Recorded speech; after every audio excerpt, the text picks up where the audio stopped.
I've known about this subreddit for a while now, but I've never gotten around to telling my own story, which of course, I never thought I'd have to. Since it's long, I won't bother with a long intro. This is all you need to know. This happened in my senior year of college and I lived off campus. I had 2 roommates in my apartment, townhouse, named Natalie and Katie. Anyways, Katie was out that night doing homework in one of the school buildings and I was awoken at 3 a.m. when I heard some knocking at the door downstairs. I thought that was weird considering the hour, but I figured somebody had the wrong place and would realize and leave. But the knocking didn't stop, and I lay in bed for a good several minutes thinking, yeah, they'll go away now. They'll go away and they'll get bored. As one might expect though, I started to grow confused and then kind of freaked out by this person's persistence. Then the knocking turned into banging and I couldn't ignore it anymore.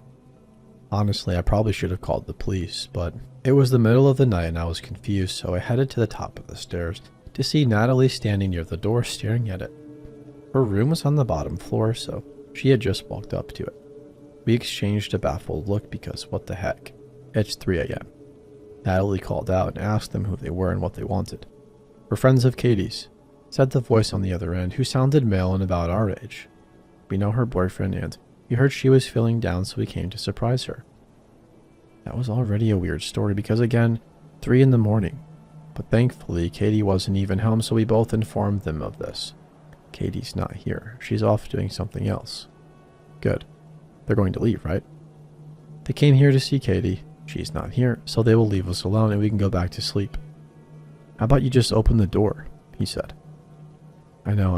If I hadn't called the police before, I definitely should have done it now. It was weird though. That night I realized why people do stupid stuff in horror films. Not only had I been waken up out of nowhere, but it also feels surreal to be in a situation like this. Like there's no way you could actually be in danger. That only happens in horror movies and true crime documentaries and in questionable creepy stories online. It could never happen to me. I'm just a random, ordinary, boring person going about my business. I don't need to call the police. I'm sure this will get cleared up and everything will be fine. So yeah, Natalie and I did the stupid thing and tried to argue with them. We told them that again Katie wasn't here. There was no need for them to stay. Eventually, Natalie asked what their names were. Throughout the encounter, we made out 2 distinct voices, but only one gave us a name. And I texted Katie without telling her, asking if she was friends with somebody with that name. After a couple of minutes, during which we were still arguing with the stranger, Katie replied, I am, but I don't think she knows where I live. That wasn't good, but even worse was she. The person on the other side of the door had a male voice, so this was a real name, but not the real person. Whoever this was knew stuff about Katie, like who she hung out with. I told Katie to stay where she was and not to come back until we told her everything was okay. Finally, we told the guys that if they didn't leave, we were going to call the police. No. Don't call the police. Don't do that, okay? If we wanted to do something bad, we would have done it already. Yeah, that last bit wasn't helping their case. Just open the door, alright? The attempts at reasoning with them basically devolved into them telling us, just open the door, over and over again until we finally actually did call the police. We hid in Natalie's room and dialed 911 and explained what was going on. Thankfully, there was a police station close by, so it wouldn't take long for them to arrive. Unfortunately, I made the mistake of heading back into the living room and yelling through the door that we called the cops, but contrary to what you might think, that actually didn't seem to scare them. They only seemed mildly upset and kept arguing. To this day, I can only assume they just didn't believe us or something. Then we heard a neighboring home's door swing open in a very pissed off man's voice. If you don't leave right now, I'm calling the police. For whatever reason, that's what caused them to freak out and they drove off. The police arrived and we told them the story. Natalie revealed that a couple of times she had just barely peeked through the blinds of a window close to the front door, and she noted that there were 2 guys, but only one of them was ever at the door at any given time. They would switch with one at the door and the other sitting at the driver's seat of a car parked out front, presumably for getaway purposes. So yeah, that's reassuring. They also hadn't looked drunk, according to Natalie, and they definitely hadn't sounded like they were. There wasn't much the police could do besides sweep the area a bit, but they told us that if the strangers showed up again, to immediately call instead of engaging with them at all. One of the officers did give us some self-defense tactics and told us what kind of household items or chemicals would work best for self-defense. After making sure everything was okay and reassuring us, they left and we eventually called Katie and told her the weirdos were gone. She arrived and was understandably a bit shaken herself. We sat down and asked her who might have known where she lived. She didn't know people had come to the apartment, so some people certainly, but Natalie hadn't recognized the guys outside as any previous visitors. Worse, it turned out that not only did they know Katie's friend's name, but they claimed to know her boyfriend even though he didn't even live in the state where we were going to school. She swore up and down she didn't know anyone who would want to hurt her. By this point, it was around 5 a.m., so I didn't even bother going to sleep, since I was going to a workshop that morning. I told a lot of my classmates the story and it freaked them out too. And the entire day, Natalie and I jumped at every unexpected noise, shadow, every random movement. It was very hard to sleep. I expected to hear knocking at the door at any second. Thankfully, they didn't come back ever, but that almost makes things more unsettling to me, in a way. I'll never ever know what they wanted that night. Did they think we were hiding Katie? Was she seeing less than savory people in secret? Did they want to hurt her? If they did, why did they never give up and go looking for her elsewhere? Was all of that just an excuse to get into the apartment of young women? Did they want to kidnap us, hurt us, rob us? Who knows? I tried not to let it bother me, but I wish I knew if my life was in danger that night. I had the feeling it might have been. After all, they weren't wearing face coverings, so if they wanted to commit a violent crime, they might have wanted to get rid of witnesses. But despite how much I wish I knew, yeah, random strange men who insisted we let them inside for unknown reasons, that's not me.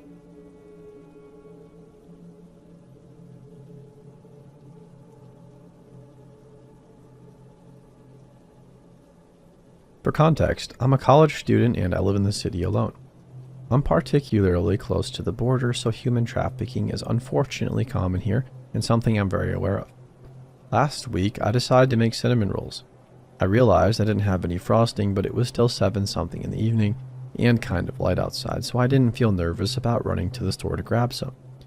I was wearing a t-shirt, baggy sweats, and Crocs. This will be important later. For anybody that doesn't know, there are essentially 2 ways to wear Crocs. 1 with the strap on top of your foot, which is more casual, or 2 with the strap behind your heel, which is more secure. I always wear them with the strap on top of my foot because they're just barely too tight the other way, which makes it kind of uncomfortable. As I was walking down the stairs to the parking garage in my building, I had this thought in my head. You should flip the strap down on your shoes in case you need to run. I immediately thought that was weird because, like I said, I never wear them like that, and why the heck would I need to run? I argued with myself mentally for a minute, but as I got in my car, I decided to flip it anyway. In the store's parking garage, there are 3 ways to get in the store. 1. A sliding door with a ramp escalator, usually locked by 6 to 7. 2. An elevator. Or 3. Exit the garage, walk around the block, and enter through the front door. I usually go up the ramp, but since it was locked, I parked near the elevator. I also parked with a few of those big cement poles on my left so nobody could park on that side of me and pull me into a car or something. I walked over to the elevator, pushed the button, and all the hairs on the back of my neck stood up. The elevator is really slow, so I had a second to process this and try to figure out why I suddenly felt so panicked. As I was trying to convince myself that I was crazy and there was nothing wrong, I looked to my right and saw a car driving up kind of fast. There were dents and paint chips all over it, and the front right headlight was smashed. The panicked feeling was screaming at me at this point, and right before they stopped behind me, my gut told me I needed to run. I'm decently athletic, but I am not a runner. I don't know what gave me the power to run as fast as I did, but I ran all the way out of the garage and around the block to the front of the store. I could hear their tires screeching through the garage, but I didn't stop or turn around. I was shaking like a leaf by the time I got in, but didn't want to go to my car because whoever that was could obviously just follow me. I saw them fly past the front of the store and finally felt safe. I assumed they were gone. I walked a few laps through the aisles trying to collect myself, grabbing the frosting and checked out. The entire time I was in the store, I kept trying to logically explain what just happened. Maybe the guy on the passenger side was injured and that's why they were coming so close to the elevator. Maybe they needed to ask me a question. Or maybe they think I'm absolutely psychotic for breaking into a sprint in the middle of the parking garage. But why did I hear tires screeching? I started walking towards the elevator to go back downstairs, telling myself I'm insane for being so scared. The panicked feeling came back in my stomach even stronger, to the point that I felt nauseous. I worked up the courage to ask a security guard to walk me to my car. I'm a really shy person, so asking a stranger for help isn't something I'm likely to do. He agreed and was really nice and helpful. We went down the elevator together and made small talk. He could tell I was scared and told me if I ever needed anything, what days he'd be working and who worked the days he was not. As we stepped out of the elevator, the car from earlier was now parked diagonally in front of me, blocking me in. When they saw the security guard, they took off, and I hadn't seen that car since. I don't know why they were waiting for me, and part of me is still trying to come up with some sort of justification as to why they did that. But all I know is whatever told me to fix my shoes in case I needed to run was right, and I'm never going back to that store again. Quick update. I'm currently sitting in a new apartment, still downtown because I love my city, but much safer than my last one. Somebody had commented on this story in another thread about how if this was trafficking, I should be careful because they likely had studied my actions. And prior to this incident, I did have a bit of a schedule for things, which I am now working towards being more random about. The last building I lived in had massive safety concerns. Somebody had tried to open my front door multiple times. I'm assuming it was someone that got in the building and was just looking for an unlocked door to steal a TV or something. But regardless, that's obviously still dangerous and the building was not secure. There were key fobs for all entrances, but as soon as you got in the building, you had full access to the gym, mailroom, computer room, courtyards, garages, elevators, any floor and stairwells. The streets around my old building had a lot of shit happening around there too. So the chances of random people getting into my building were high. It was also a pretty small building, only 4 floors, and my apartment was on the top floor with the balcony facing the city, so it was pretty easy for somebody to watch me on my balcony anytime I was out there, which freaks me out. I'm now in a building that has stairwells with fobbed gates every few floors. Elevators require a fob for any floor. Parking garages have multiple security officers walking through at all times, as well as security that patrols the pool area and any offices or lounge areas you can do work in. I'm also higher up than in my last building, so I feel a lot safer and more secluded. I've driven through the parking lot or parking garage of that store a few times just to see if they're in there, and I think I may have seen the car a few times again, but I'm not sure. There are no license plates anymore if it is the same one. Same headlights smashed and dents all over. I found a different store that's a bit further but much safer. I hadn't realized how much I looked over my shoulder while I was in the other store, and I still do, but so much less. I've also tried to report this to the police department, and we've set up multiple times for calls, and they've never replied to any of them. They also refused to hear the story through an email. They said the only way to notify them was calling. Also tried to report it to a human trafficking detective that doesn't work at the police department, but elsewhere in my area, and they never emailed me back about it either. I'll still try, but I just wanted y'all to know.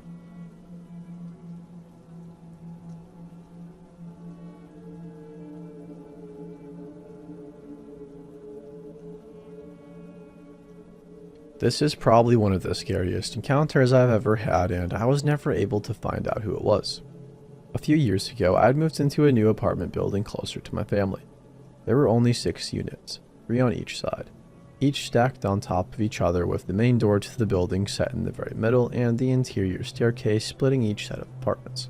The second and third floor apartments each had their own little balcony, with the second floor apartments' balconies being close enough to the ground that you could probably jump off without hurting yourself. As a forgetful and clumsy person, and as soon as I noticed this, I thought to myself, awesome, if I ever accidentally lock the sliding glass door behind me, I can easily hop down and go pick my second set of keys from my mom. I say all of this because I've lived in one of those second floor apartments, and I should have been more concerned about how easy it would be for somebody to climb up, rather than how easy I could potentially get down. My first few months go great. I like my neighbors, and my landlord is super chill too. I start dating a guy who lives in the same neighborhood, and soon enough he starts spending the night frequently. At this point it's October and the weather is finally cooling off. I turn off my AC and open all of my windows and blinds. I'm on the second floor and nobody could possibly see in, right? As it goes in the honeymoon stage, my new boyfriend and I are having sex a lot. just about every room in my apartment more than once. We are both kind of loud at times, but the walls in this complex are thick and we never hear my neighbors, not even them walking or vacuuming, so we never bothered to try to quiet down. During the 3rd week of October, we are cooking dinner in the kitchen, which is next to the living room where the front door is, when we hear a knock on the front door. Nobody was supposed to be coming over, and the apartment across the hall from me constantly had people in and out who occasionally knocked on my door by mistake. So we just assume that's what's happening and make no move to check. We pause and wait for another knock. Nothing comes. A few minutes go by with no other knocking, so we continue to cook. I faintly hear what sounds like metal hitting metal. I hush my boyfriend and we both pause, listening intently. Softly, the doorknob rattles like somebody is trying to open it. It rattles again, and then I hear that metal on metal scratching sound again. I look at my boyfriend and his eyes are wide. He whispers, "Somebody's trying to pick your lock." Me, being young, impulsive, and somewhat naive at this time, instantly thinks, "Nah, no way. This is definitely somebody trying to get in the wrong apartment." Without a second thought, I start crossing the room to open the door and give whoever this poor person is directions to wherever they're trying to get to. My boyfriend runs after me, grabs my arm a second before I unlock the door, and yells. Whispered threats. "What the heck are you doing?" I'm about to yell back at him for not being neighborly when the next thing I hear is heavy footsteps flying down the hallway stairs and the front door bar latch slamming open. Uh-oh. I'm thinking at this point maybe he was right. We open the door a few moments later and nobody is there. My boyfriend inspects my door only to find imprints of what looked like the flat edge of a screwdriver in the wood of my door. We decide whoever was here tried to use a screwdriver to jimmy the lock but couldn't, and they ran away when they heard my boyfriend yell. At this point, I'm more irritated and indignant than scared. I called my landlord and asked if there are cameras in the hallway, and he says no, there is not. I tell him what happened, and he says he's sure it's somebody else's guest just trying to get in the wrong apartment and not to worry. He even says he's pretty sure those marks on my door were there before I moved in. Now I feel stupid and irrational, so I thanked him and decided to try to just forget about it. I still felt a bit paranoid though, so instead of leaving my balcony door open, with just the screen in, like I usually did at night when I was home, I started keeping it shut and locked. About a week later, my boyfriend and I are lying in bed together at night while we watch a movie. The windows in my bedroom are open to let in the night air, and we are both starting to nod off. Suddenly, I hear what sounds like a moan right outside my window, which was pretty bizarre seeing as I'm on the 2nd floor and the only thing below my window is some trees and overgrown weeds on a steep hillside. I brush it off, thinking it must have been a weird noise carried on the wind. Soon after, I very clearly hear my boyfriend say, "Oh shit," but as I look over at him, he's sleeping. I quickly wake him up and whisper for him to listen. His eyes slowly unglaze from sleep, and I see it in his face as he comes to the realization I did. Somebody is playing a very loud, very long recording of us having sex outside my window. We both walk over and try to look outside, but can't see anything in the pitch darkness. My boyfriend gets pissed and starts yelling out the window. Suddenly, the recording stops and is instead replaced with the creepiest, most evil male laugh I have ever heard in my life. It was the kind of sadistic laugh that instantly makes your stomach drop like you're on a roller coaster and your anxiety creep up and sit on the back of your neck. My boyfriend wanted to go outside to try to confront whoever this guy was, but I begged him to just stay inside with me. I had a gut feeling that whoever was out there would take just as much, if not more pleasure from hurting one of us than he did from recording us when we didn't know. I was so freaked out I moved out shortly after. Thankfully, as I said at the start, my landlord was super cool and didn't even charge me for breaking my lease when I gave him the sanitized version of what happened. After I handed him the keys, he thanked me for being an almost model tenant. This surprised me because to my knowledge I had never done anything that would make him upset or bother my neighbors. So I asked him what he meant. He laughed and said, "You were always so quiet and respectful. It was your one friend I couldn't stand." The building manager had to yell at him twice for going in through the balcony rather than the front door. For reference, the building manager lived in the apartment directly below mine on the 1st floor. My blood instantly went cold. I have never ever had anyone enter my apartment by climbing up my damn balcony. I pressed further and he didn't have too much more information. Just that some guy had been trying to enter my apartment by climbing up the balcony and going through the sliding door, and when questioned, had laughed it off and said I invited him over and told him to come in that way. Our building was secure, so the front door automatically locked and couldn't be opened without a key. The only explanation I have is that this guy was watching us and had tried to break in more than once. Who knows how many times he could have stood below my open windows and recorded the sound of us having sex. My only consolation was that my windows were high enough that he couldn't have videotaped us without using a ladder, and I'm hoping we would have been notified that at least. I did report it to the police, but they said without video footage or an identity, there wasn't much they could do unless it happened again, at which time I should call 911. Thankfully, I have never experienced anything similar since then, and I hope I never will.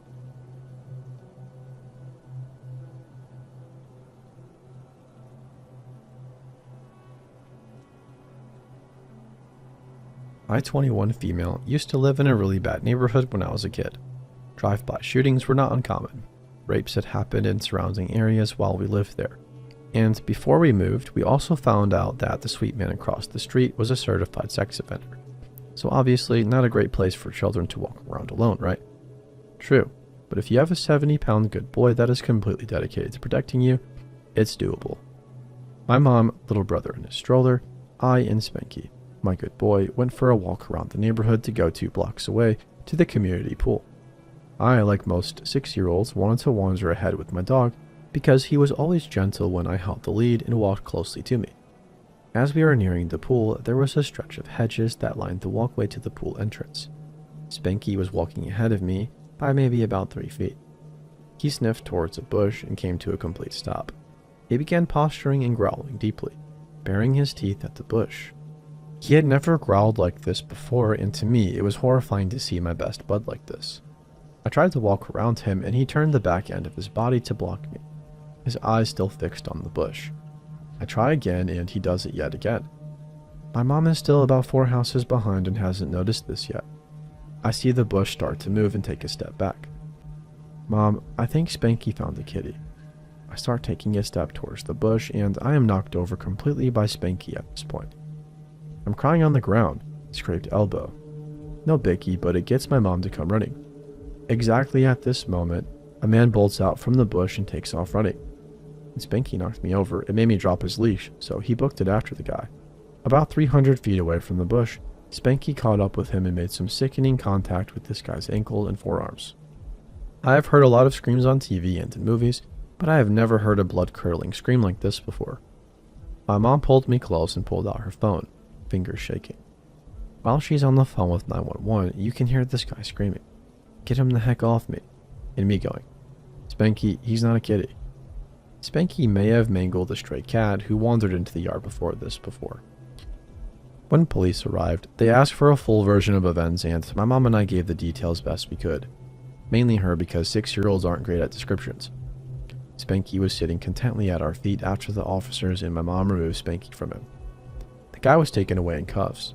After a quick checkup by an ambulance, he was fine. Just a few good bites. Spanky held more than intact. About maybe 10 years later, I asked my mother about it when I was looking through old photo albums, and I saw a picture of me and Spanky playing in the backyard. She sighed and said, "Oh, you know what happened. We don't need to talk about it." I said, "Well, yeah, but why would he attack some random homeless guy?" My mom made a really confused face, and I said, "What? That's what happened, right?" "I guess I can tell you now. I didn't want to tell you back then because I didn't want to worry you. The man who Spanky pulled out of the bush had been spotted peeking into houses in the neighborhood that had kids. He was the same man that was hiding in the backyard when you had a sleepover at your friend's house.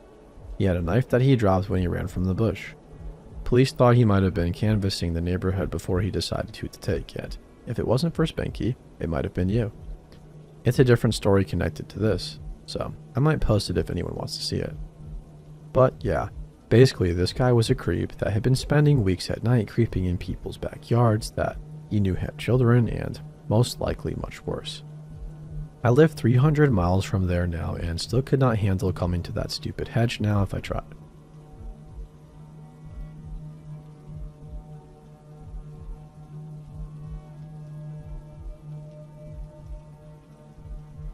When I was 15, Ray William Johnson was the most subscribed to channel on YouTube. I feel it's necessary to say now that he was not the YouTuber this story is about, but I feel this is important to include for context. Doing some research for this post, he was the first YouTube channel to ever reach 5 million subscribers, so he was very popular at this time. In his show, he reviewed viral videos, and as a teenager, it was one of my favorite things to watch. Every week, he picked one subscriber video to provide the comment question of the week, to which his subscribers would provide responses in the comment section. A friend and I thought we had a great question, featuring her new baby iguana, to ask and sent it in every week after filming it.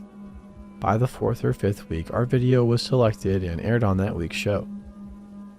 In hindsight, there definitely wasn't that much traffic coming into my account, but at the time it really felt like it. I had 30 some messages in my message box at a time and quite a few comments on the original video. I can confidently say, let's not me to anyone in that comment section, garnering such classy comments, and as these are exact quotes copy and pasted, I tapped the both of you at the same time. I would do both and the iguana could watch. Or I'd totally do the girl on the left. And of course, the classic, I love you, girl on left. Gross. My friend at the time was 13 years old and my message box did not look much different. Now, as a teenager with low self-esteem, I was so pleased with a lot of this new attention. I was actually taking the time to respond to a lot of my messages, ignoring the disgusting ones, thanking people for congratulating me on getting picked, and occasionally starting up a conversation with some internet strangers. One of the most common questions I got asked after this video was, "How old are you?" And of course I offered up that information because why wouldn't I? One specific person sticks out because he continued talking to me, consistently. Every day I would have messages from him and I would respond. He was just chatting, just being nice, I thought. He had a YouTube account, small but with a couple thousand subscribers. Having had 11 myself, all of whom are my friends, I thought it was so cool that this channel was successful. He asked me how old I was. I told him 15. He told me he was 21. It was initially quite a tame conversation, but after a few weeks he asked me for my phone number. I'm naive. I gave it to him because he was nice and he didn't live anywhere near me. From what he told me, he lived several states away. Then he texted me all the time. He tried calling me. Around here is where I started getting creeped out. He began talking about wanting to meet me. Now at this point, I'd seen To Catch a Predator in school and I started getting somewhat suspicious. I never gave him more information than the state I lived in and my first name. That seemed innocent enough. But he started getting flirty and creepy and generally uncomfortable to talk to. I slowly stopped responding, ignored the phone calls, and said I was busy. Then he found my social media accounts and tried talking to me there. I told him I had gotten a boyfriend. A lie, but he still sent some generally discomforting messages, especially looking back. This guy made me so uncomfortable that even thinking about it now or seeing his username makes me feel nauseated and tense. The message that really got me, the one that finally scared me enough, and the one that I actually can remember after all of these years said, "I'm going to come to Ohio and find you, and when I finally do, I'm going to hug you so hard. I'm going to squeeze and squeeze until your eyes pop out of your little head." I never told my parents, but I was lucky enough to be able to get my phone number changed. I started getting paranoid that he would find me, checking the locks and closing the curtains. I removed him from some social media and changed my usernames and displayed names to make myself harder to find because, I was a teenager and my priorities were to be in contact with my actual friends all the time. Surprisingly, it got quiet for a while, and slowly I gained some feelings of safety back. I actually even started a new YouTube channel at the recommendation of some friends and started putting myself out there again, doing more media production, which I love, and garnering a small following of around 1,200 strangers, none of whom have ever made me feel unsafe, thankfully. A few years down the road, I was starting the freshman year of college.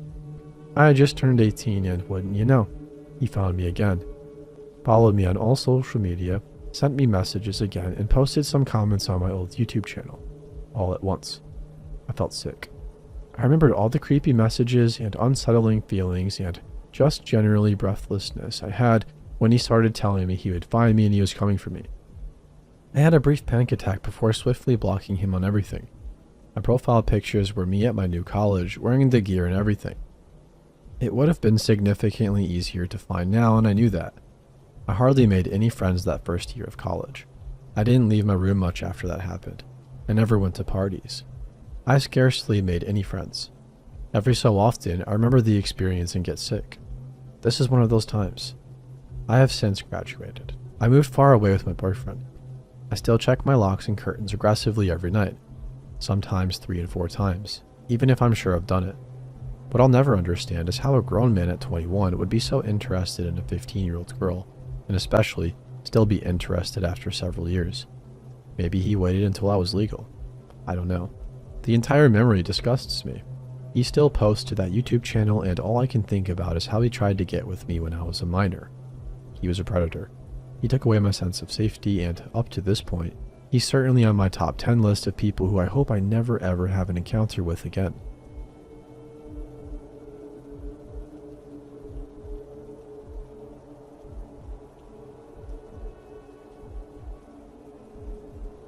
I've held off on sharing this story for a few years now because of how bad it frightened me. However, reading other people's experiences on Reddit has given me the confidence to share my story and not fear judgment as much. A few years ago, my partner and I decided to take a trip to California to see some of the state parks, ghost towns, and off-the-beaten-path things that didn't get a lot of tourist traffic. For the first leg of the trip, everything went great. We camped in our car and found some really great picturesque landscapes, creepy ghost towns, scenic views, and forgotten highways. I absolutely loved it. After about a week and a half on the road, we decided it was time to start heading back to Oregon, our home base, but we decided to take the scenic route, or some of it, instead of just driving straight home on the 5. Our meandering path took us to the Death Valley area, where there was a short hike to a beautiful waterfall that we had seen online and wanted to do before heading back. In lieu of my experiences, I've chosen not to share the name for everyone's safety.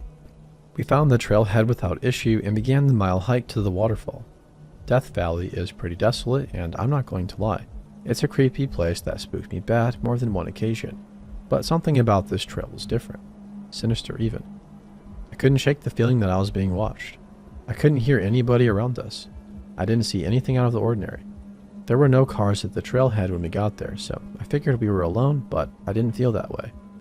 The feeling persisted until we reached the end of the mile hike and saw the waterfall.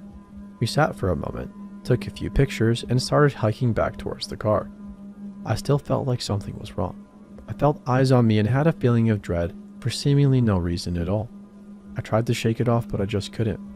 I started walking a little quicker to our car.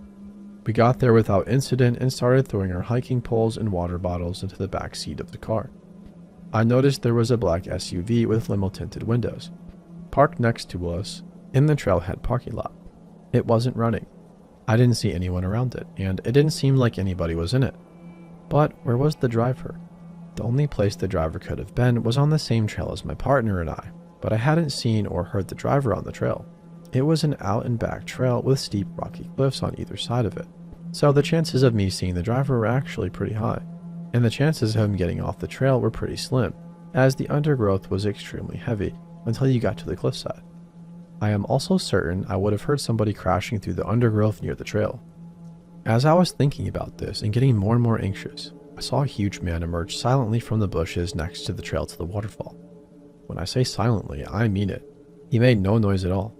He was easily 6'4" to 6'6", strong looking, covered in what my partner believes are criminal tattoos. He had a baseball hat pulled down low over his sunglasses, a long full beard, some kind of a rifle slung across his back, and a large hunting knife on his belt. Had he been out there at the falls with us that whole time? If so, why hadn't I heard or seen him? He was holding what appeared to be a cell phone in his hands and waving down my partner.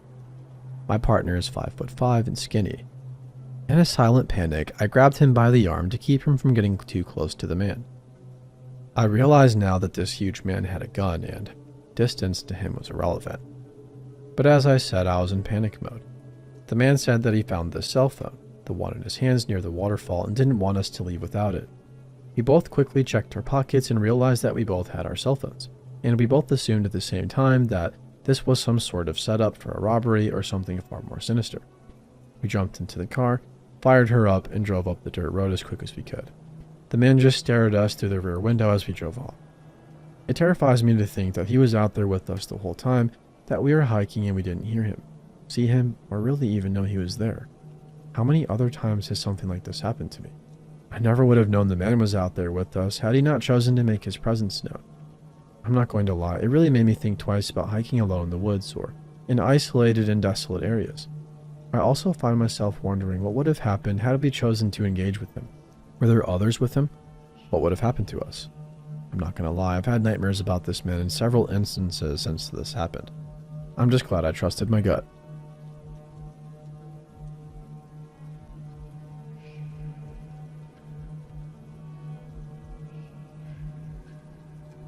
I had this boyfriend who would get mean during sex and choke me harder sometimes out of nowhere and give me this weird look. And he'd explain it to me as having multiple personalities, and one of them was a woman in his head who he was dating who was jealous of me and wanted to kill me. And she came out during sex and he was always arguing with her. He also had a personality who would beg to finger me on my period so he could eat it off his hands. I remember after small arguments he'd sit on the corner holding his legs, shaking back and forth. Catatonic, for literally hours, but he wasn't really catatonic because if somebody else were to step in the room, he'd suddenly snap out of it. He was as normal and charming as could be in public and around friends. This stuff only happened if we were home alone. He'd even write me letters in different handwriting and they'd either be nice or mean, wanting to get rid of me. I don't know how I was just okay with it. He's married now and happy, and I've never heard of anyone else seeing him do this stuff.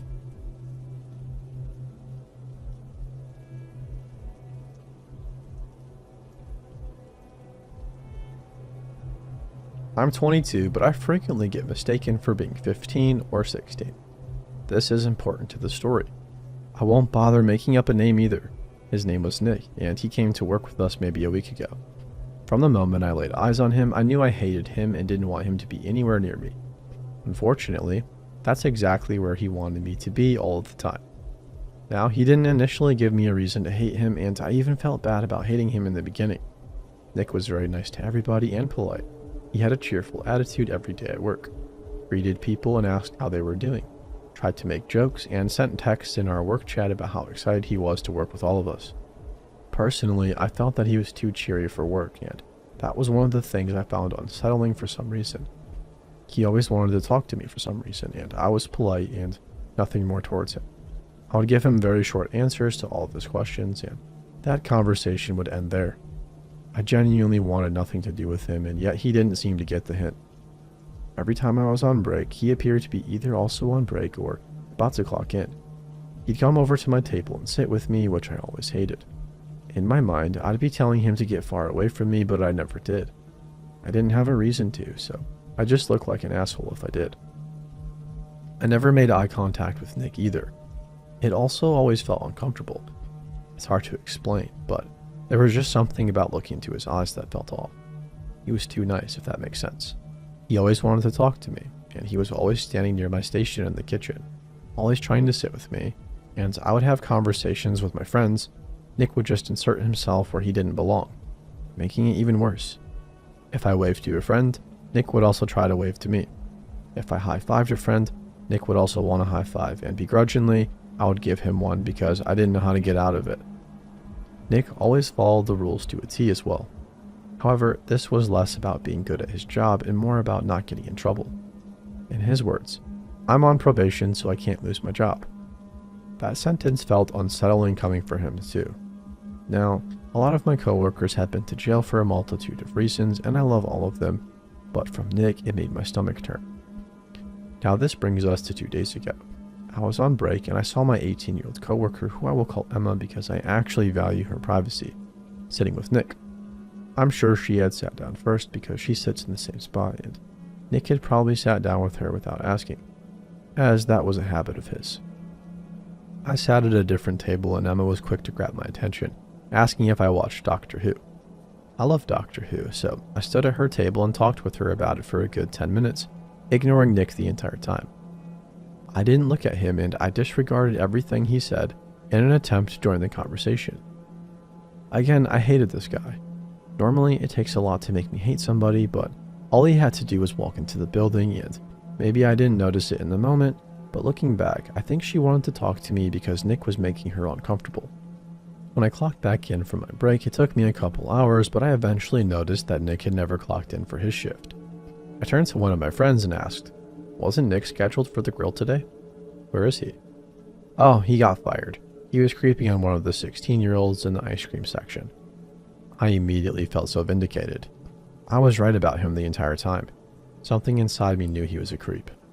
I also got the added context from a manager who technically wasn't supposed to tell me that Nick had 6 accounts of creeping on minors on his record. How he got hired at a place that has minors as a third of their staff instead of being in prison, I have no idea. Every bone in my body knew to hate this scumbag from the very beginning. I no longer feel bad about how cold I was to him, or about ignoring him all the time when he tried to talk to me. Now because I look so young, I can't help but wonder if that's why Nick was so interested in talking to me all the damn time. He went after a 16-year-old who works with us, and I constantly have people assuming I'm close to that age, so the assumption usually ranging from 15 to 17. Honestly, that makes me sick. I really wish I could have been there when he made that poor girl uncomfortable, and I wish I could have done or said something. But at least he got fired, and I can only hope that he goes to jail soon.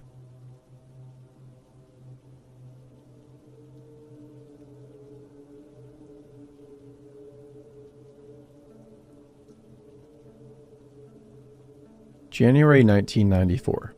Northridge earthquake. I was sleeping on the floor in my deceased grandmother's room, right in front of the TV. I remember hoping that huge TV wouldn't fall on me. I was 11 and I went back to sleep. Later that day, my family and my stepfamily were all going to Knott's Berry Farm. We were there for about an hour, before I projectile vomited in a trash can. My mom didn't want to keep me there because that would ruin their fun. Instead, she brought me all the way home and left me in the care of a friend of hers, a preschool teacher named Miss B. My mom went into the back of the house where Miss B was, talked for a few minutes, and came back out. She said to take a nap and that she would pick me up later. I don't know how long it was until I woke up to somebody rubbing my feet. I was immediately alert and found that my feet were in a man's lap. It was Miss B's husband, Mr. R. Kids have instincts too. Animals and moms are the same thing. You just know something isn't right, and I knew, and I still wish I had the insight to know what I should have. Mr. R plagued me when we visited.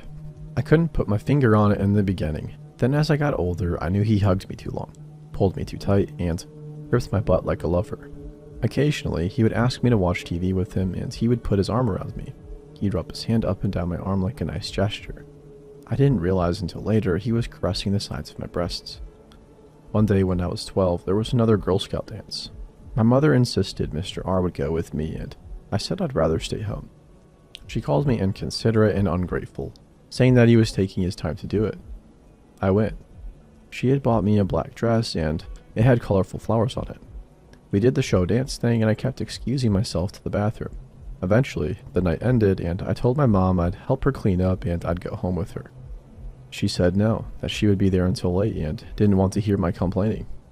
She said Mr. R would be only too happy to take me home. I remember the terror of my 12-year-old self being driven home that night, his hand creeping even higher and inward on my naked thigh under my dress. My mom told me to never be rude to him, so when we got to my house, I pecked him on the cheek, thanked him, and ran inside. Throughout this time, I started gaining more weight, subconsciously trying to repel him. All the weight ended up in my chest. The visits continued.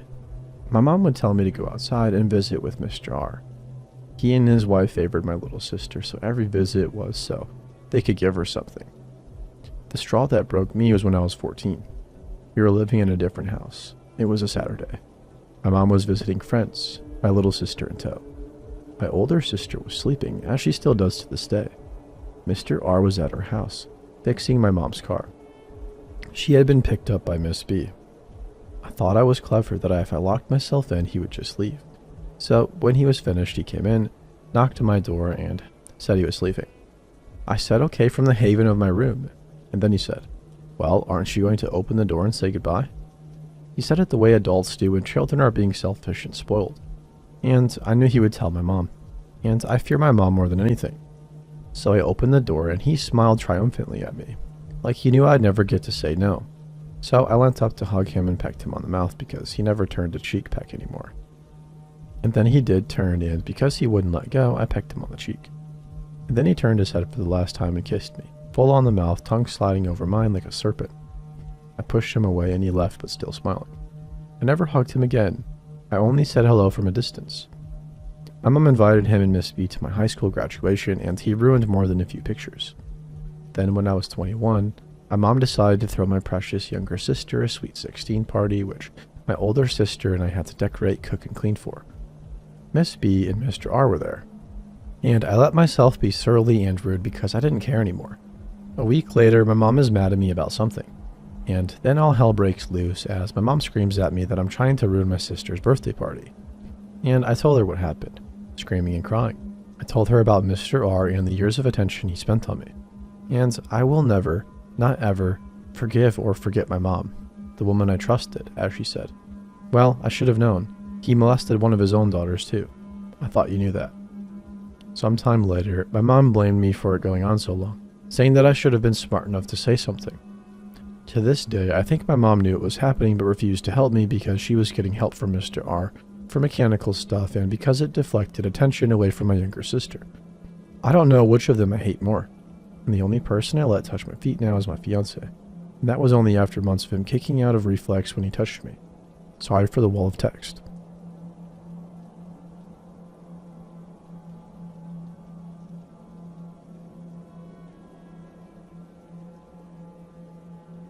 Hi, so I'm 21. Not sure if gender matters, but I am female. Now this might sound a bit tad over dramatic since it's been years since this incident has happened that caused this fear, but I just want to get it off my chest as somebody who really doesn't talk about it. I personally find this encounter super creepy, especially getting older and being able to look back on it. I've also learned a lot from it, so maybe posting what happened could either guide others to stay alert that it could happen to them or know the signs. I live in rural Ohio, so there's not much that goes on here. We don't live in the best area either, with lots of druggies or pedos. Basically, if you have kids, you really shouldn't live around here. When I was younger, we didn't really worry much about anything happening to us or questionable things due to the fact that our family is known in this area. My grandpa was a known cop for many years and was extremely respected, and people knew he would fight over us. So nobody really messed with us.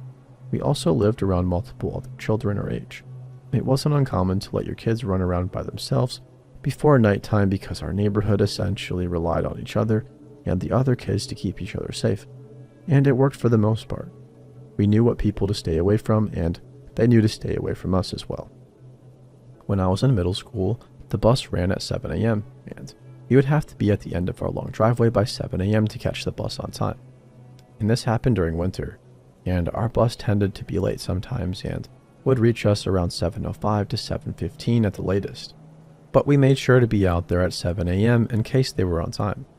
It was me and my two cousins. One was 4 years younger than me and the other was a year older, but we were in the same grade.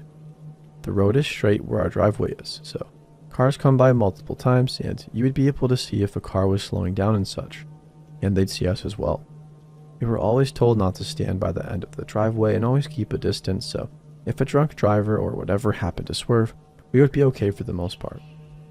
We were at the age where I and my cousin, who was in the same grade as me, essentially babysat the younger cousin, and we didn't have an adult accompany us at the end of the driveway anymore. It was super cold that day, and the sun was just coming up, and we were annoyed because the bus driver was late while waiting in the cold. I noticed a car was coming, and again, this happened all the time, so it wasn't like I was checking it out or anything. I just noticed it and went back to listening to music on my phone. I hear a loud brake sound, so I look up, and the car is in front of our driveway now fully stopped. The man in the car was waving his hand towards us to signal us to come closer to him, and, of course, I refused and was frozen in my spot because this had never happened before. He could tell we were obviously shaken by this and said he worked for a school bus but was lost and he just got hired. He named a school that was an hour away. Remind you, it's past 7 a.m. at this point, and I immediately knew he was lying. It didn't make sense to me why he would be lost at a job he said he already got. Plus, it being this late, I'd think he would already be at school. No way would he be lost to the point he's an hour away from the district and signaling children to his car the way he did if he were a teacher at all. It also made no sense to me logically how he would be lost from a job he obviously had to go in to get hired for. This was before Zoom and all of those things, I'm pretty sure. I immediately said I'm going to get an adult, and he clearly panicked and said it wasn't necessary. He just wanted us to get closer and show him where to go. I pointed straight. I truly don't know the direction to the district, but that was not my main focus, honestly. I told him go straight and he ignored me. My little cousin was moving towards his car, and I grabbed him by his hair and kept him by me. I refused to let go of his head. I'm shaking and I'm trying to not show I'm scared because I don't know what's about to happen. The driveway is a long one as well. Like, I truly didn't feel safe turning my back to him. I have my other hand on my phone and I'm shaking. So I'm struggling with gloves on, but I'm able to call my mom. And thankfully, she answers. She usually would ignore my calls and be on the phone with her boyfriend. The guy gets out of his car when he sees him on the phone with somebody, and I start immediately crying and telling my mom there's a man out here, and I think he's going to hurt us.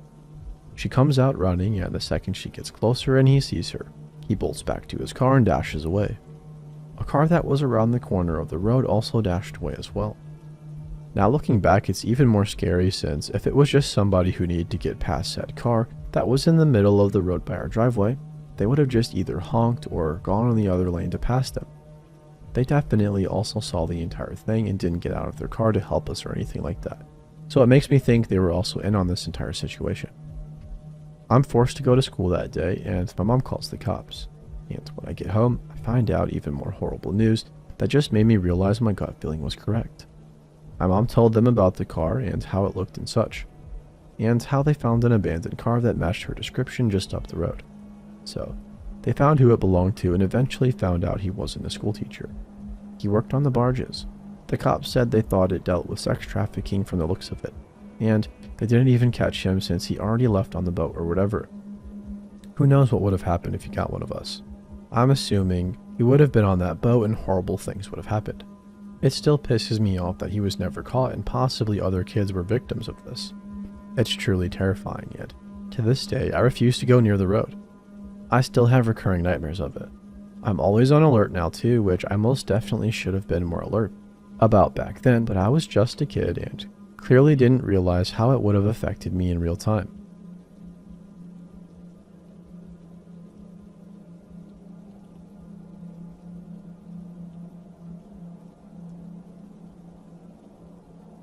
Before I tell my story, I just want to say I'm aware of how dumb it is to do stuff like this, and I probably won't be doing this for a long time after what happened a few months ago.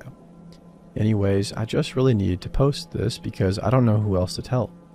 About a half a year ago, I had the scariest experience of my life. For context, I'm a dumb teenage boy who sneaks out every now and then just to walk around at night. I find something very peaceful about walking around after dark, but my parents never let me stay out past sunset. So, for about a year, whenever school gets hard or just life in general gets stressful, I sneak out and just walk around for about 2 hours sometimes. Anyways, the night I'm talking about began with me deciding to go for another 2 a.m. ritual. I grabbed a sweatshirt, got on my shoes once I was outside, and hopped the fence to freedom. After I was safely away from my neighborhood, I took one of my usual routes, which is cutting through another neighborhood and walking onto a winding road, where I then walk down the middle of it and head towards a circle of shops and fast food restaurants. I was probably there for a solid chunk of time, just walking in the loop and ending up sitting on a bench. At some point, I picked up a plastic spoon on the ground and started to grind it against the pavement until the spoon part was half gone out of boredom. This is important later. I was chilling there for a bit before I decided to walk around a bit more, and I eventually ended up at a park, like 10 minutes away from my neighborhood where I usually end off the night, just staring off into the sky. The park itself creeps me out sometimes because at night there's a huge ring of trees surrounding all sides of you, and anyone could watch from the woods. Anyways, stuff starts to get real here because I'm staring up into existence, feeling like a philosopher while I'm lying on one of those table benches when I hear an old man whistle. I probably shot up because I had never had another human interaction on these walks, and I saw this old man dimly illuminated by a streetlight by the only entrance of the park. I had seen him before. He is this tall, skinny white dude that walks around our town all day, and I would honestly think he was homeless if he wasn't wearing the same fancy button-up and cargo pants every day. My mom and I have talked about him, and we think he's mentally disabled and probably lives with a caretaker. I had an interaction with him once. About a year ago, I was walking home in broad daylight when I passed the man who was at the time sitting on a bench. Dude just looks at me and says, "Jesus loves you." with a weird little smirk on his face. I responded with an awkward, "I know," even though I'm actually an atheist and didn't really think much of it. Anyways, back to the park at night, I just stared at him in that empty parking lot probably way longer than I should have, because he was already creeping me the heck out. I imagine we were staring at each other for a real long time before he slowly started walking towards me. At this point, I'm frozen in fear because why the heck is this old geezer out with me at like 3 a.m. in an empty park? I'm standing up at this point when he gets too close to me and just gives me this cheeky grin like he knows something I don't yet, and I'm still just gawking at him like a freaking buffoon. Have you ever scoffed at a book or a movie when the main character is frozen in fear? Well, I have, and I never will again because at this point, I'm more frozen than I've ever been in my life. At some point, after probably 10 seconds of awkward standing, he just kind of pats and half grabs my shoulder and reaches into his pocket to pull out a plastic spoon. That same plastic spoon that I was holding about an hour ago at the shop plaza. He just kind of tucks it in my front sweatshirt pocket, and I guess something just makes my mind snap out of my frozen stance, because I absolutely book it to the public bathroom and lock the door. I'm now in this dimly lit bathroom in the middle of the night, and I'm guessing at this time it was past 3 in the morning. I assumed that maybe he would leave once he saw me in my state of panic, but honestly I don't think he ever left. I ended up looking closer at the plastic spoon, and it was altered. Have you ever seen that one viral AI generated image where it looks completely normal at a glance, but you can't identify a single thing? If not, just search up, name one thing in this image. Now imagine that except for a word carved onto a plastic spoon, but you can't read it or even identify any of the letters. I think I sat in that locked bathroom for over half an hour, just contemplating every single decision I've made in the past year that led up to this nightmare I was in at that moment. To be clear, I had no phone or a way of contacting someone because my parents installed Life 360 on my phone, and they can see my location whenever. I also had no watch or access to the outside to tell the time. I ended up gaining the courage to unlock the door and just absolutely rocket towards the exit of the park. Before I turned the corner, I looked back for a second and saw a figure sitting on the bench that was right next to the bathroom. This senile old man had waited outside for an hour just to see me one more time. I'm being completely honest when I say I held the full sprint until I got to my neighborhood, where I finally caught my breath behind a bush and then snuck back in my house. I haven't gone out at night since that experience, and I don't know if I ever will sneak out again. I still have the spoon buried somewhere in my wardrobe, but I haven't looked at it in months. Sometimes I think about how long he was following me and if it was an isolated incident or if he had been stalking me on other late night trips. I would love to hear your guys' opinion on the matter, unless you're here to lecture me about my actions, because trust me, I've already learned.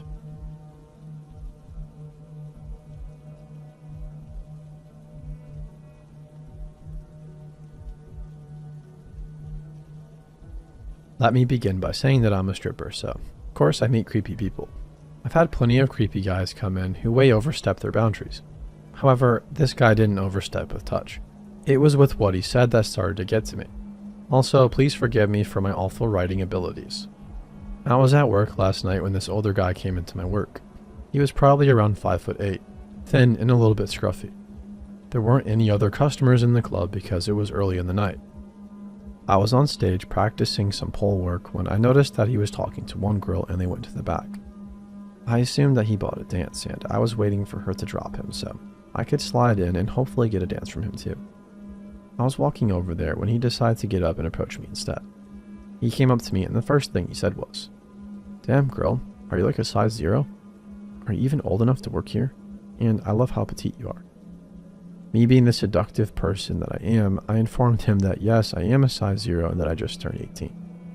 We sat and introduced ourselves. He's a truck driver and has 2 adult daughters.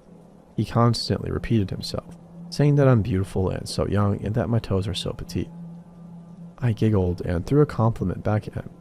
He asked me for my body measurements and started telling me that he could tell I had a naughty side to me. Then he asked if I had been popular with the boys when I was younger. I told him that I'm a virgin. That's when things got bad. He looked me dead in the eye and said, "You don't know how far a man would go to deflower a teenage girl like you."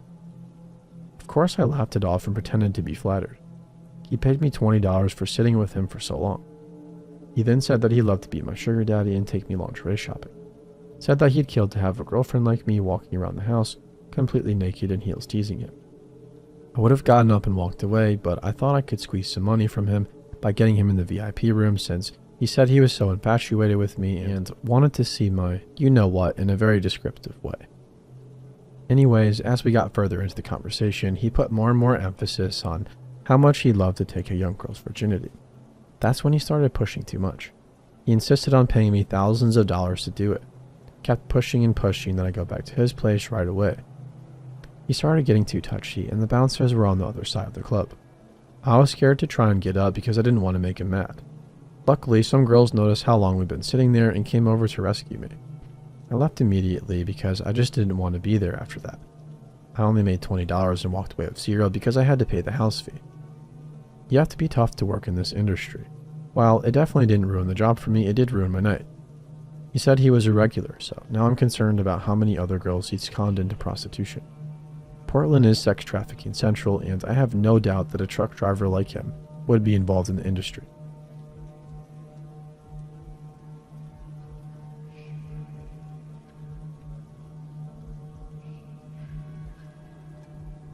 This was around 2009, so I was about 11 or 12. I live in Rhode Island, which is pretty small, and live very sheltered. I got my first laptop around this time. Every day after school, my group of friends and I would log into AIM and talk about school, boys, and, usual middle school things. I don't know if any of you remember, but there were AIM public groups where you could meet strangers.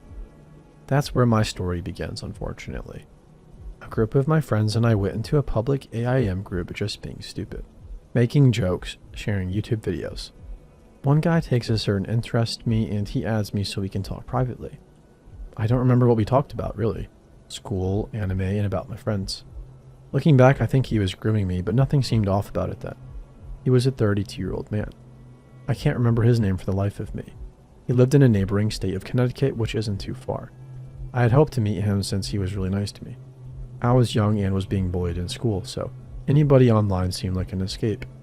He and I talked about Vocaloid, a program where you can make it sing to any song or create your own, almost like autotune but not your voice. It wasn't as popular back then, but I was so excited to have a friend who liked what I did. Things went by normally for a while. I used to do YouTube videos, like anime music videos, and he had me subscribe to my old account. I even showed him a song called Luke Night Fever. He put it into his favorites. I was happy. But one day, he began being different. He asked to call me on the phone. I was one of the only kids in my class who didn't have a cell phone, and I didn't want my family to catch me on the house phone with a stranger, so I politely said I can't, sorry. And to this day, I remember his answer. Call me or I'll assault and murder you. I was sheltered, like I said. I panicked. My throat clenched up and I threw up. I blocked him immediately. I should have called the cops. Should have told my mom, but I didn't. I was so afraid that I had done something wrong that they wouldn't take me seriously. That I would have my computer taken away. He knew I was 11 or 12. As soon as he realized what I had done, he sent AIM spam bots at me. It was to the point where it crashed my computer. They all had obscene sexual names. I made a new account on AIM and pretty much forgot about him. I log on to YouTube one day and I see I have a new message. Expecting it to be my friend from Sweden, a young girl around my age, I get excited and quickly open it. My heart sinks. It's him.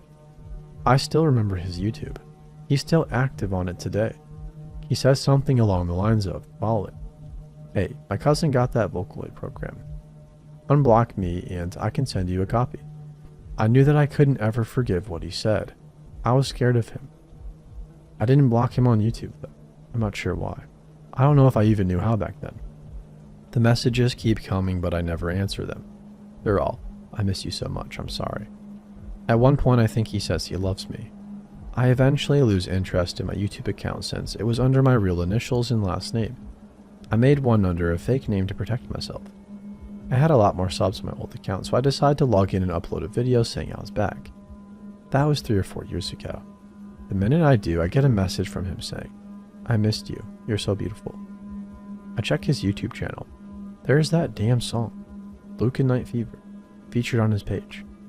I delete the messages, and I delete every video. Every time I get a message request on Facebook, YouTube, or anything, I get anxious and worried it's him. To this day, I've never gone to Connecticut no matter how much I want to. I'm always afraid he will recognize my face and approach me.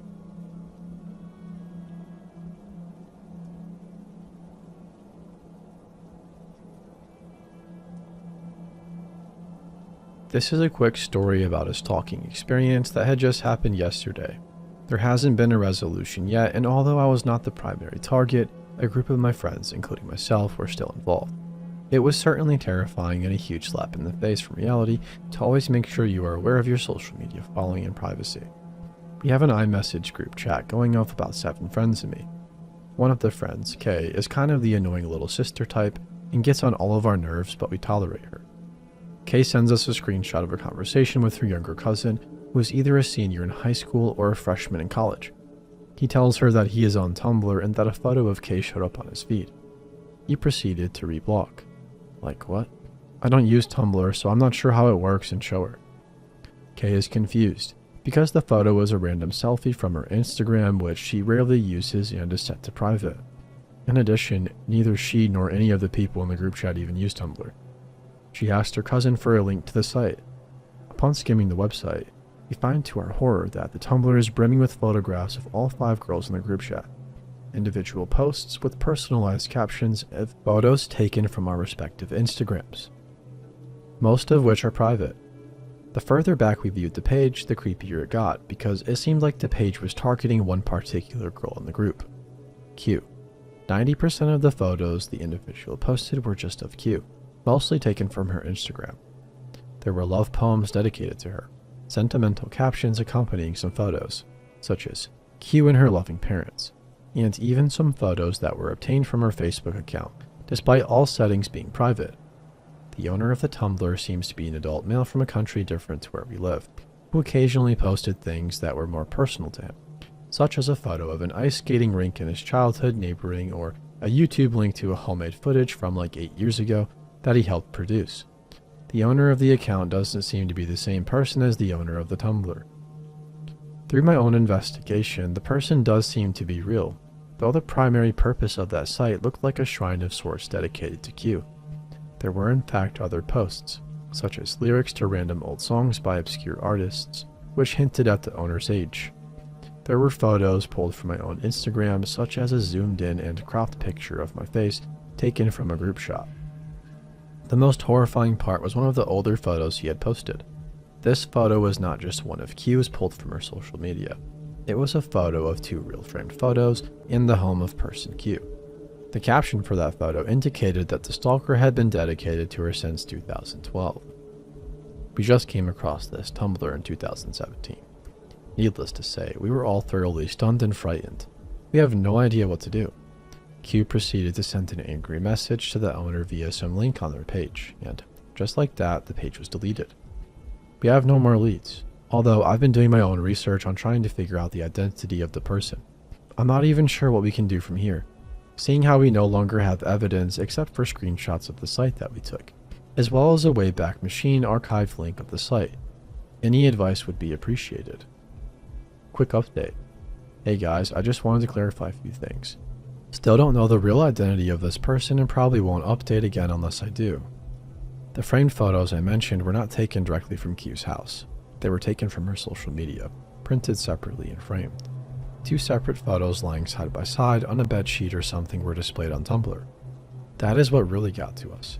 The whole time we were scrolling, it was definitely creepy and weird, but didn't seem like a huge threat until we saw that. After we were given the link to the site, we were checking it out and screenshotting, but we didn't get to view the entire thing. Q had sent the owner of the Tumblr an angry message as soon as we found the site, and it was promptly taken down. So, there was a lot of other material on there that we didn't see before the site was deleted.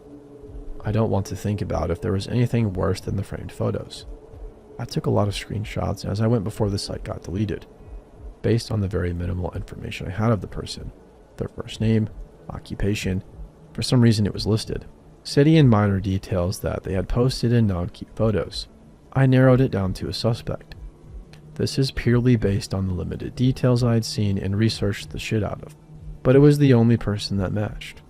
However, the suspect I'm pinning it on makes absolutely no sense in regard to the fact that he is no one we know, has no relation to us, and is from a different country. He's basically a middle-aged white dude in X country, and if it's him, he stumbled upon Q and our friend group by chance. I always figured that in a stalking scenario, the person is always somehow connected to you, like an ex, old friend, or enemy, person you see on your commute. But this guy has us befuddled.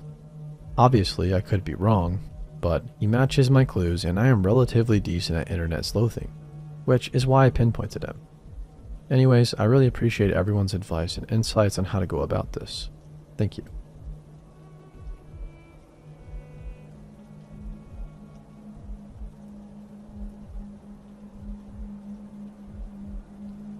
For a little backstory, the legal drinking age in my country is 18.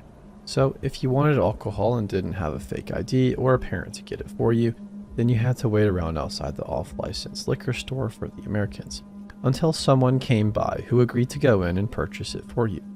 So we waited around, found somebody who was willing to go in and buy our alcohol for us, and got him to purchase a few bottles of vodka for me and a few friends, 2 of whom I was with and the others we were meeting after we'd done this.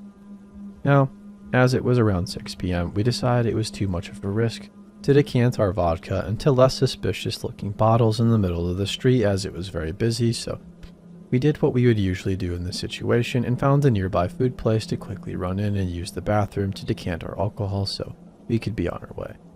This time we chose to do this in a nearby McDonald's. We'd done it in here before, so we knew it was a safe bet. So we go inside and head straight for the bathroom, as we've done a million times before. As we get in there, I and my other 2 friends, we will call them Harriet and Kara, all occupy one cubicle to get the job done and get out and back to our drinking ASAP. And as I previously mentioned, we'd done this lots of times before and usually opted to come into this McDonald's as it was usually busy, which meant nobody paid attention to 3 teenagers running straight into the bathroom without purchasing anything. So anyways, we were all in there doing our thing when I could suddenly hear a lot of shifting and moving around above us. I figured it was probably the air conditioning and opted not to tell my friends, as I thought it would freak them out. We get the job done, and as we were about to leave the cubicle, we hear a giggle and, "Where are you girls off to?" I was presenting as female at the time. I looked up and saw the forehead and eyes of a male who looked to be about 30, just staring out from underneath a tile in the ceiling that he'd slightly lifted. We were all in shock, just staring at this guy who proceeded to giggle down at us and ask our names, where we were going and if he could come. We were all in shock because, let's be honest, who really expects there to be some random guy in the ceiling of a McDonald's? Being a teenager who thought I was untouchable, I proceeded to tell the guy that he was a perv and to screw off. The guy seemed to enjoy this and giggled a little bit more, still shifting around in the ceiling, never taking his eyes off of us. Now, I should probably mention that along with pouring our drink into other bottles, we pre-rolled a few joints, so we were terrified to alert anyone at this point, as we were young and terrified of our parents finding out. The guy still staring at us proceeds to ask us questions like, "What age are you guys? Where do you live? Can I have some of your drink and smoke a little bit of your weed?" Still, all the while twitching and fidgeting overhead. He then started to lift the tile, and as we were all stuck in a cubicle with this guy above us, we knew the only way for him to get down was to come down directly on top of us. So we noped out at that point pretty quickly. We went outside and discussed what we were going to do, and I decided to go back in and alert someone, as it's a very busy McDonald's, and I knew there would be women and children in and out of the toilet until closing time. I didn't want to risk that creep staying up there just to spy on them, especially since I knew he was there and had witnessed his behavior firsthand. So I go in and tell a member of staff that I've been in the toilet for a long while, taking a phone call. A terrible lie, but my 15 or 16-year-old brain was too scared to tell the truth, in case they alerted the police. And that's when the guy had appeared, and to my shock, they were completely unsurprised. They were just mad more than anything. I saw a few male members of staff enter the toilet, and I figured they could handle it from there, so I went on my way. We still went into that McDonald's, but never had any encounters with the ceiling guy again. We're not even sure if the guy got caught, as we didn't hear anything about it after.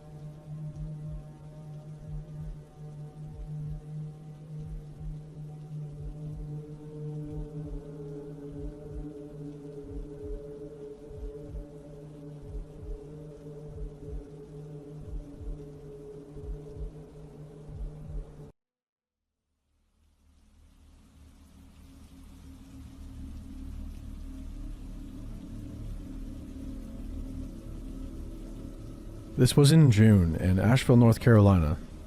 My boyfriend and my dog and I were camping along the Appalachian Trail, along the river where we were kayaking.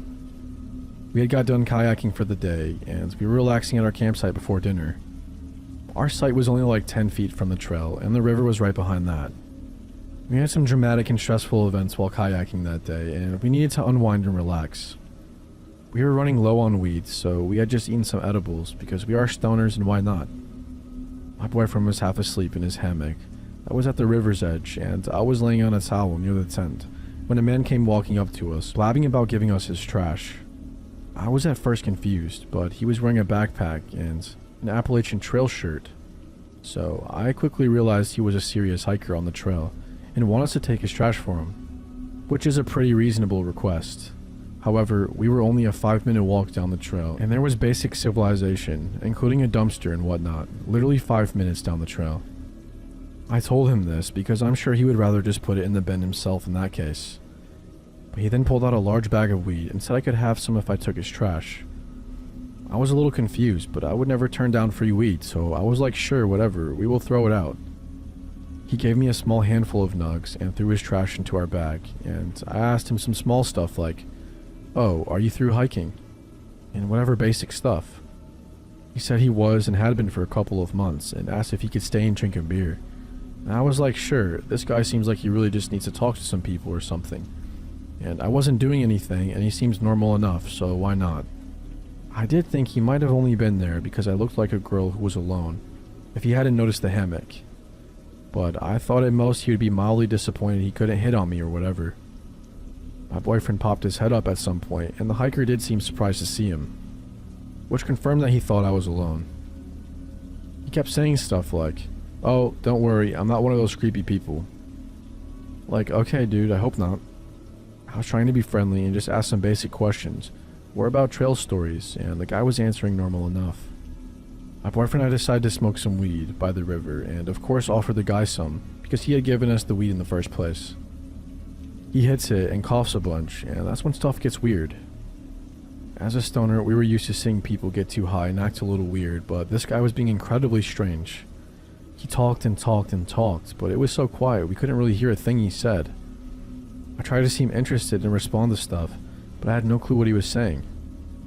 He was just staring at the river, talking to himself, and then occasionally looking at us like we were part of the conversation, and me be like, "Oh, right, ha ha ha." It was so strange and confusing. He also drank like 3 beers at least, and 2 cigarettes during the time, so it was not a short amount of time. This man would not leave.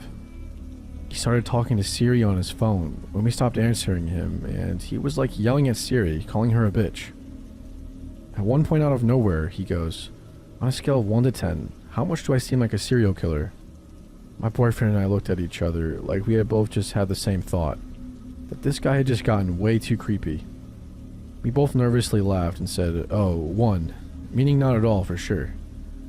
I tried to act casual like it was definitely a joke or something, but we were both thinking, what the fuck.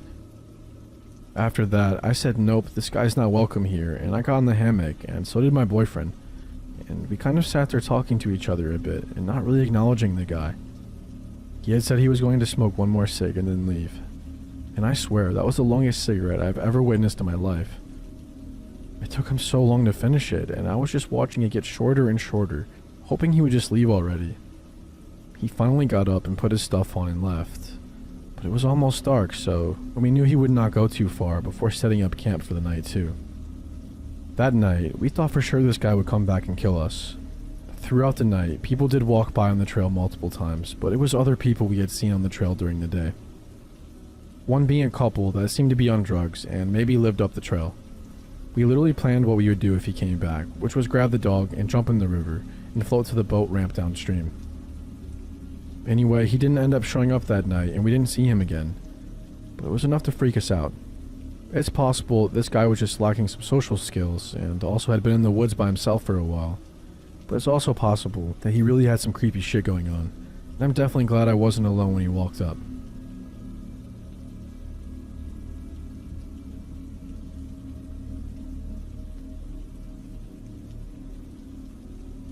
I grew up in southern Appalachia, in western North Carolina, 30 minutes outside of the town of Asheville. The hills and hollers of the Appalachian Mountains are some of the oldest mountains in the world. Some of the rock formations dating back over 1 billion years. That quite literally means they were here before there were terrestrial animals. As with most things that have been on Earth for a long time, there are inexplicable anomalies, both benevolent and malevolent. For example, the Brown Mountain Lights. Never in my life have I felt threatened or uneasy when witnessing them from Wise Man's view. They're neither good nor evil, they just are. On the benevolent side, sometimes you walk through an abandoned old church, up near Mom and Dad's property line. You can feel good, warm, and happy energy. It's like that first warm day of summer, when the sunshine is not too hot, but it's not too cold. Well, this story is not about one such anomaly. It's about something that was definitely malevolent.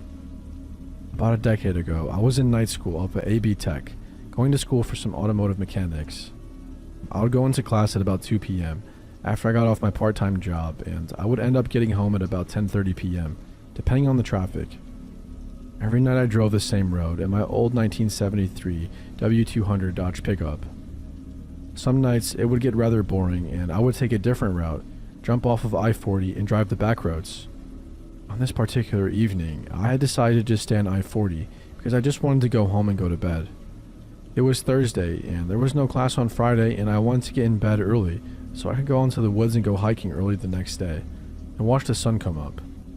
As I jumped off of I-40 onto the exit where my parents lived, the night seemed to get darker and none of the animals that I could hear through my rolled down windows made any more noise. I have never faced any kind of anxiety in my life, but at that moment something felt off and there was no way I could put my finger on what it was.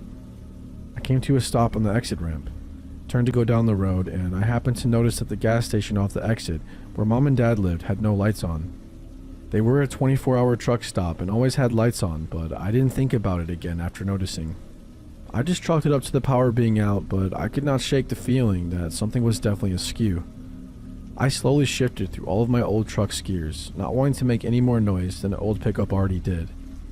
I leaned over my steering wheel to look up at the moon through the windshield, and there were barely any stars visible, which was way out of the ordinary. If you've ever been to Appalachia, primarily the sparsely populated areas where I'm from, you can see the Milky Way on clear nights. An absence of stars back home is only due to cloud cover or whatever in the hell went on this particular night.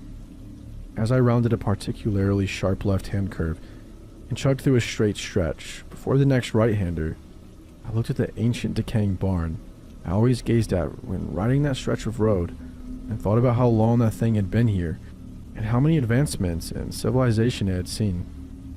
For the split second that my gaze wandered, a very large, sickly-looking dog ran out in front of my truck, no more than 10 feet in front of me. Old Betsy was a good truck, but she didn't stop well. I heard the fence post I had left in my truck bounce out of my bed and then back into it as I slid to a stop. My first thought was, oh no, now I have to go tell these neighbors that I ran over their dog. That shit doesn't go real far with people around here. It can really set them off depending on the dog and the person. As I sat there breathing in the smell of burning rubber, something else found its way into my nose. The stench of rotting flesh. It's not a smell you forget once you smell it one time. I didn't pay much attention to it at the time. I just chalked it up to some rotting roadkill nearby. Finally, I thought to myself, let me go check and see who this dog belongs to. I pushed my clutch in, shifted to reverse, and as I looked in my rear view mirror, illuminated by the haunting glow of my reverse lamps, was the same dog. Only it wasn't on 4 legs anymore. It stood up like a man well over 10 foot tall. Only then did it dawn on me that the front of my truck was every bit of 5 feet tall, and this dog was every bit of 5 foot tall at the shoulder on all 4s. As it turned its head to look in the direction of my truck, I caught only a glimpse of this creature. It was not a dog, it was not a man, it was somewhere in between, and at the same time entirely separate altogether. Its skin hung loose, off of its emaciated and thin frame, like a raccoon. Bits of matted fur and dirt and mud clung to its legs like a disease. The right arm seemed a little longer than the left, and they both hung abnormally low, in relation to either animal this creature seemed to be.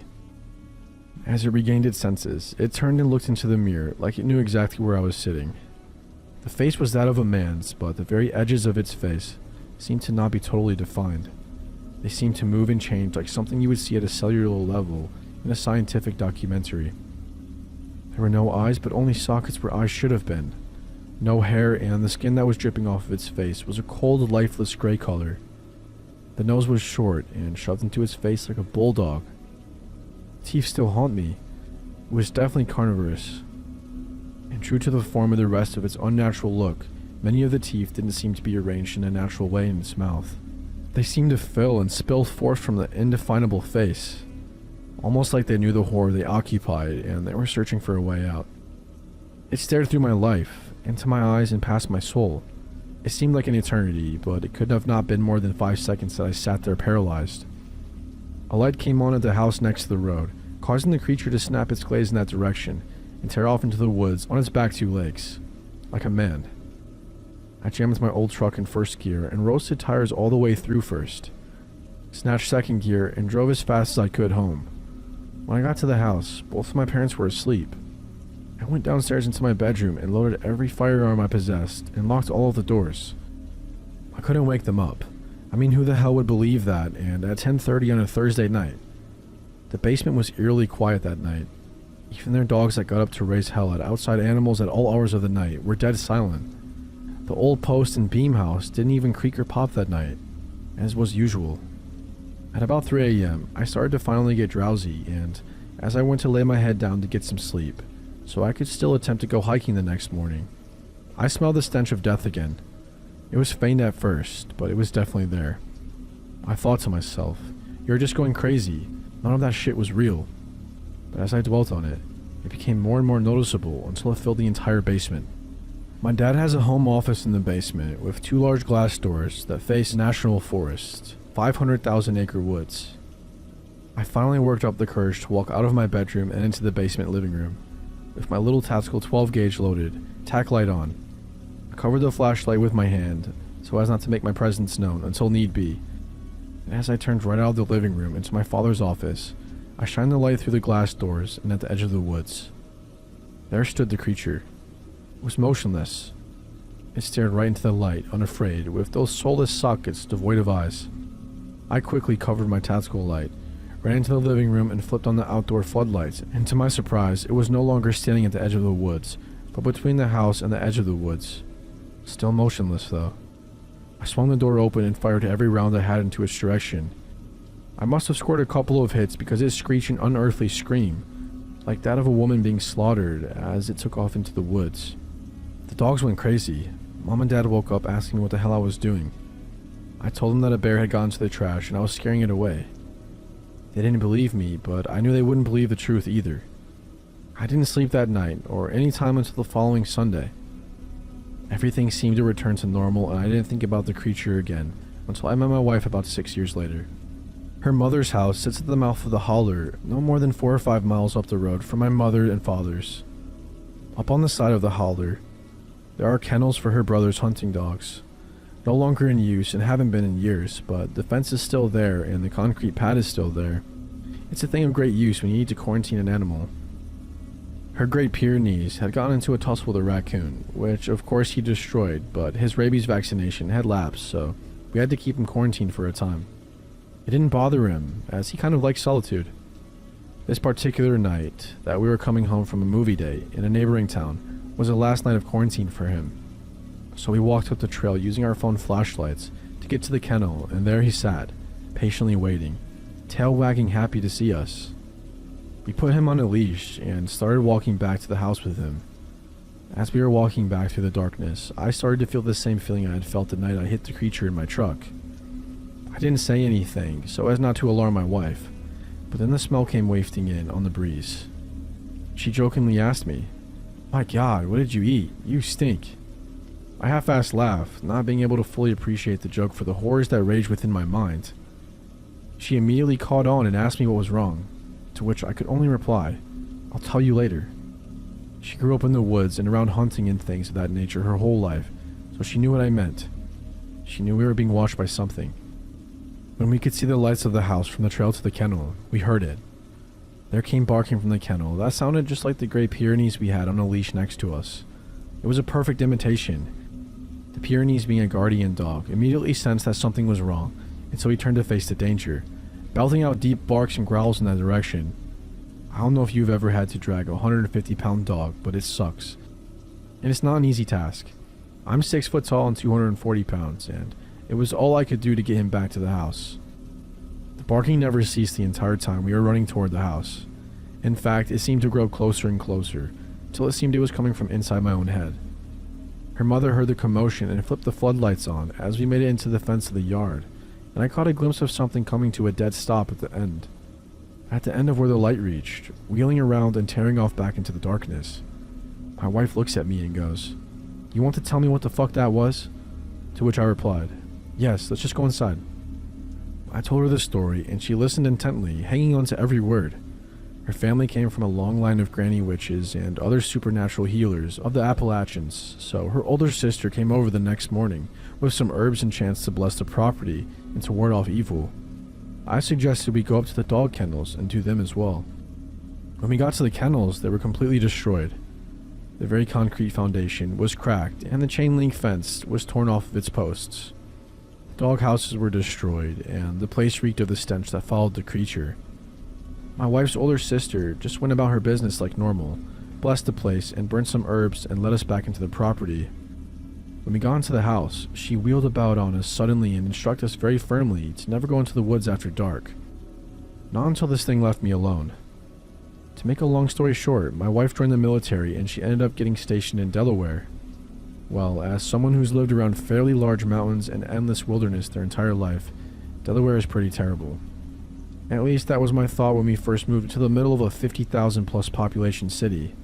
Fortunately though, it didn't take us long to find a house in a sleepy little community further south. We purchased the house and moved in with haste. We were both very grateful and glad to be out of the city and into a rural setting again. The land in Delaware seems lifeless in comparison to Appalachia. The sparsely populated woods don't possess any energy that goes one way or the other. The ground doesn't seem to be alive like it is in Appalachia. Having not thought about the creature in a long time, I resumed my staying outside after dark and playing with our dogs in our rather large yard that borders a small patch of woods. Well, last night, I went outside to play with the dogs, and as dark set in, I built a decent-sized fire in my fire pit and consumed some good old-fashioned Appalachian mountain cough syrup from a mason jar. And just as the fire was dying down, my American bulldog tore off towards the woods. He has a habit of running off to go on adventures, so my immediate instinct was to chase him down in the yard and tackle him so he could not get away. As I tackled his 110-pound ass to the ground and threw him in a fireman's carry over my shoulders, I heard him begin to bark. Only the bark was not coming from him. The only sound coming from him was a deep rumbling growl, a noise I've never really heard him make. It was a threatening noise. Something was definitely wrong, and as I ran with him on my shoulders back to the house, the stench of death again began to fill the air. The 2 other dogs must have caught wind of what was happening and met me at the back door, which I threw open, slammed shut, locked, and again loaded my firearms. How the hell could this thing have followed us 650 miles up here? As I flipped my floodlights on, the backside of my house, several of the bushes and small trees at the forest's edge were still shaking like something had just run through them. My dogs went crazy all night, barking and howling and attempting to get out of the windows. I didn't sleep a bit, and I don't think I will for a while. I know for sure I won't be in the woods after dark ever again in my life. Not until this thing is gone.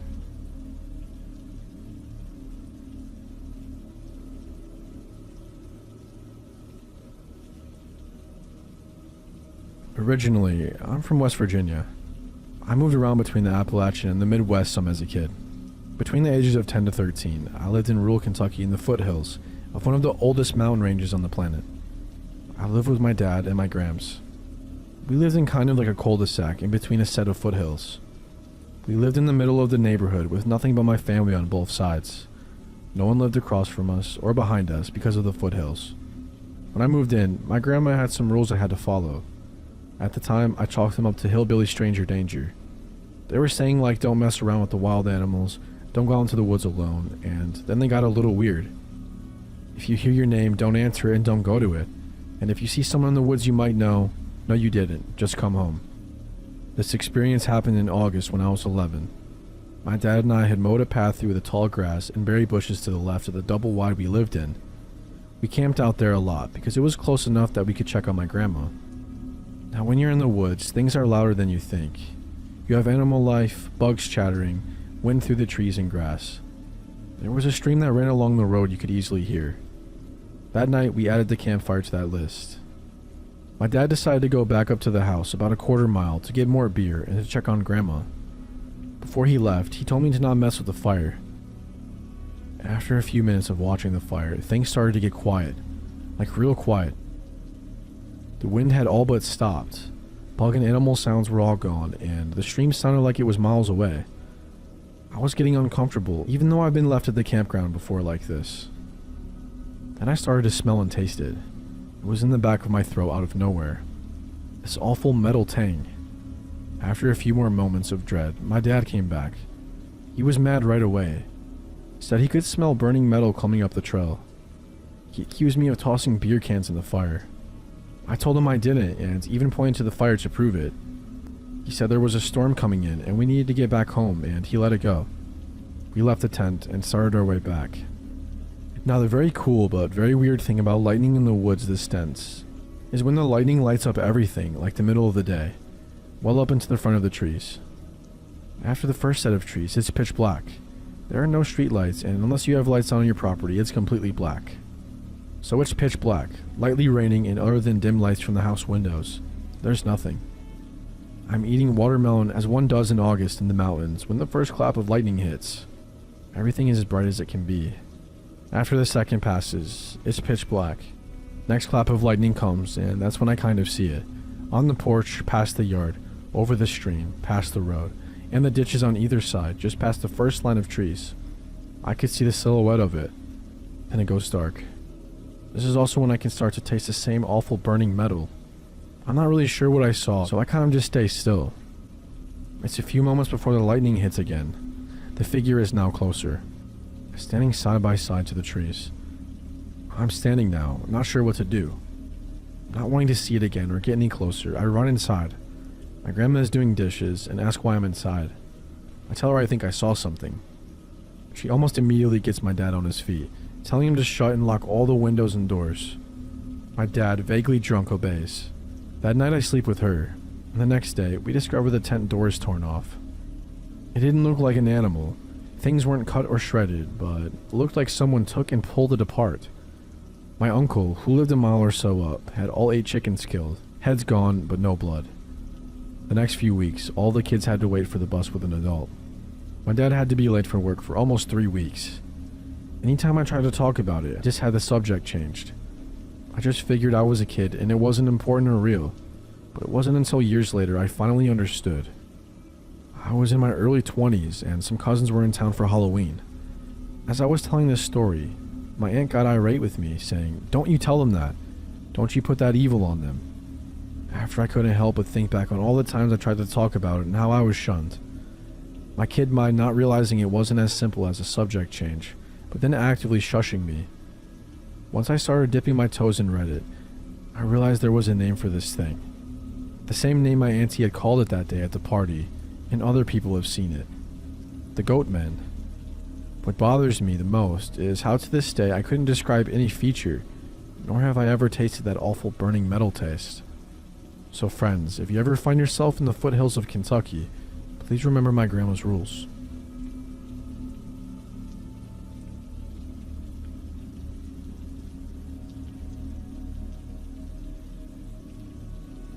I once had a close friend who was an avid hiker. We will call her Annie for the sake of keeping her identity safe. She spent most of her free time hiking trails in and around the Appalachian region of Tennessee and North Carolina. No matter what the time of year was, she would always be out hiking. One summer, she decided to spend a few weeks hiking the Appalachian Trail. She wasn't going to do the full thing. She just intended to start at the beginning in Springer Mountain, Georgia, and finish up at the Shenandoah National Park in Virginia. I was all for it and encouraged her to do it.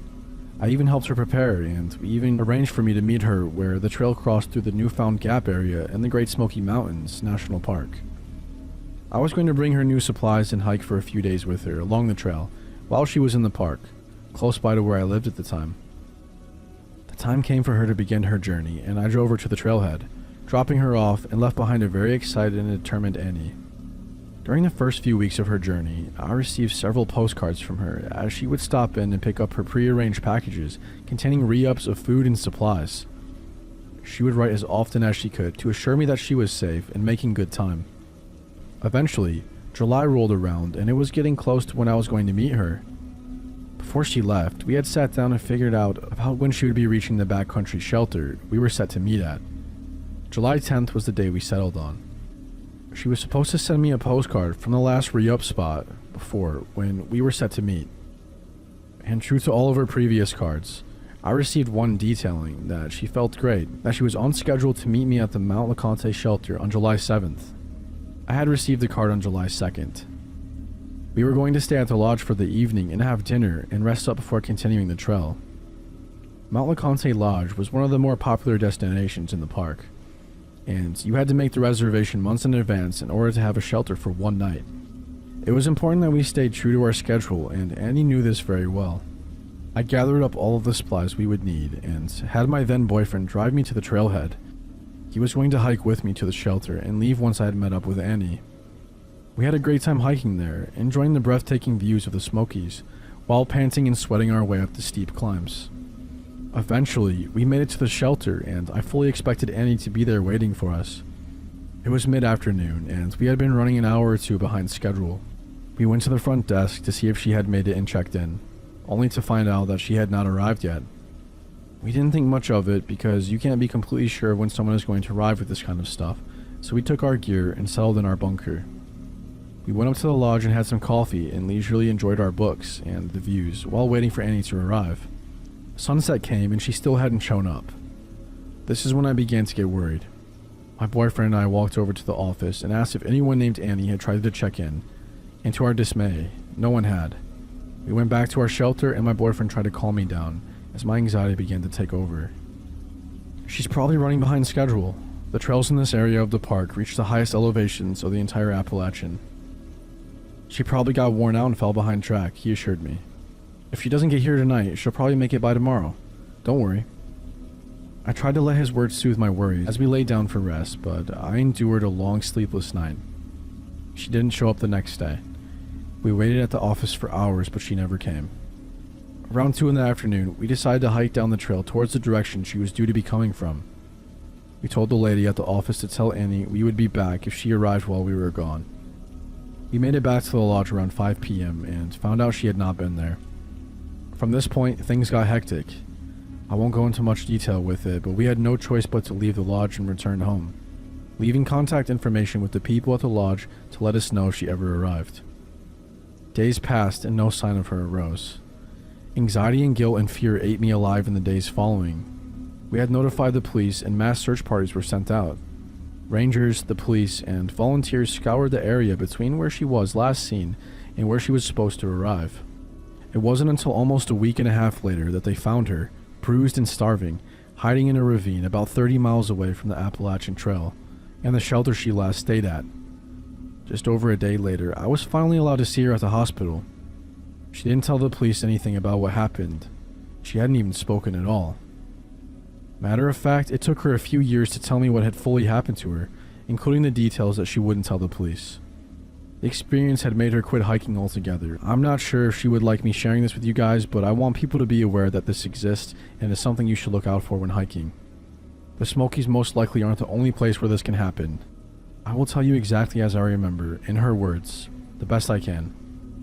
I left the shelter at around 8 in the morning on June 31st, and I hiked most of the day, making really good time. I was resting and eating some snacks to give me the last boost of energy I needed to make it to my campsite for the night.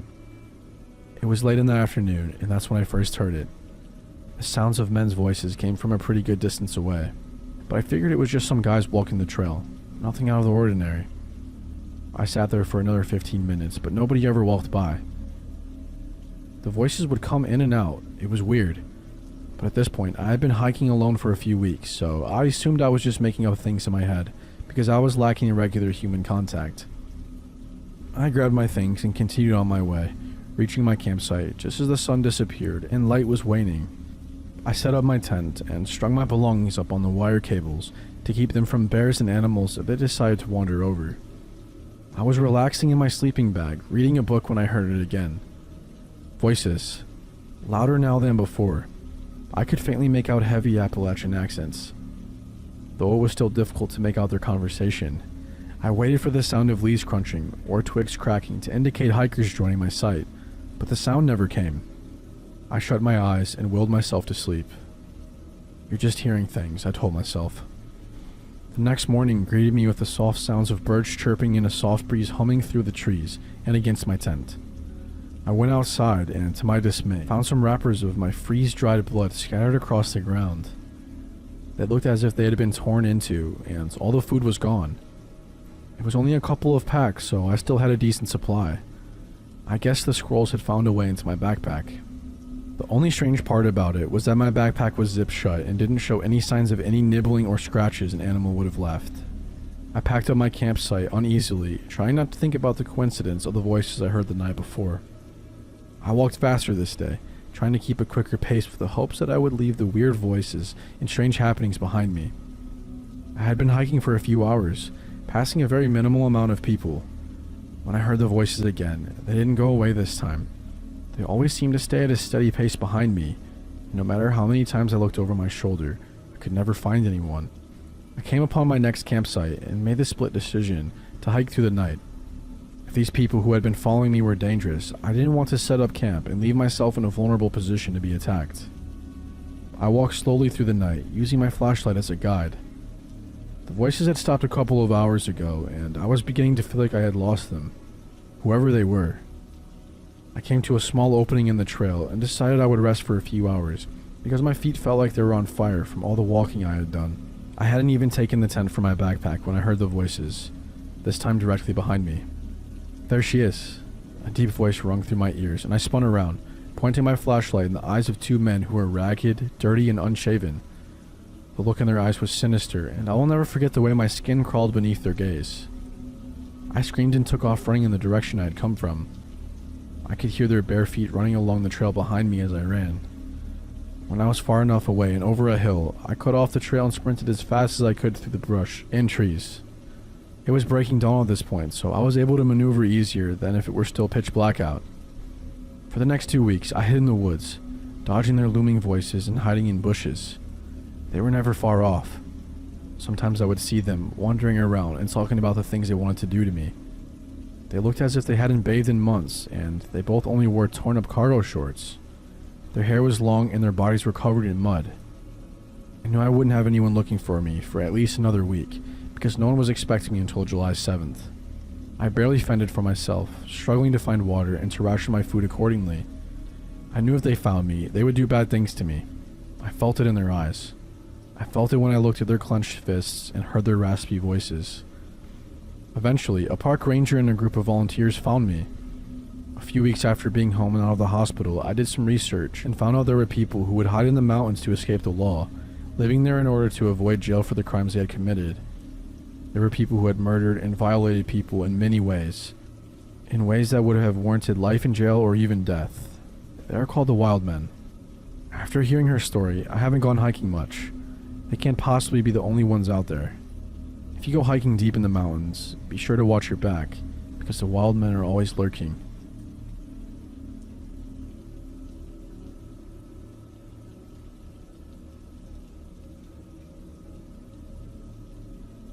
To start this off, I need to give some context.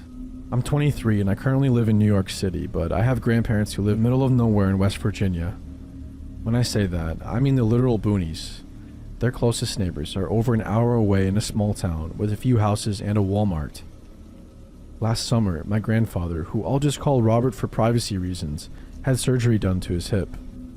The majority of my family lives on the West Coast, and my grandmother, who I'll just refer to as Muriel, is very old and wouldn't have been able to take care of Robert. Because I was the closest family member, I was the one they asked to come down there and help out with my grandfather. Being the good grandson I am, I agreed to come down there for 2 weeks while he recovered from his surgery. But fast forward a week, everything was going fine. All I really had to do was help my grandfather up and down the stairs and walk his dog, a blue heeler named Rocky. Normally, my grandfather would walk Rocky once in the morning and once at night through the woods, behind their property. But because of his surgery, that responsibility fell onto me. This was the part that I hated about helping him, because ever since a kid, I never liked those woods behind the property. Whenever I'd go down there as a kid, me and my cousins would always get creeped out going into that forest. It always just felt off for some reason. Anyways, for the first week, walking Rocky in the forest at night was fine, even if a bit creepy. That was until one night, a week into my stay, I was walking him through the forest. It was around 8:30 and the sun was setting over the Appalachian Mountains. Everything was going normal until I heard a strange whistle that sounded like it was only around 20 yards away. Both me and the dog stopped dead in our tracks and looked towards the direction the whistling came from. I shined my flashlight in the direction, but I didn't see anything, so I just assumed it was a bird. Looking back, it definitely wasn't a bird. There's no nocturnal birds that chirp and whistle out there, and it sounded more musical than anything a bird could whistle. But the dog was spooked.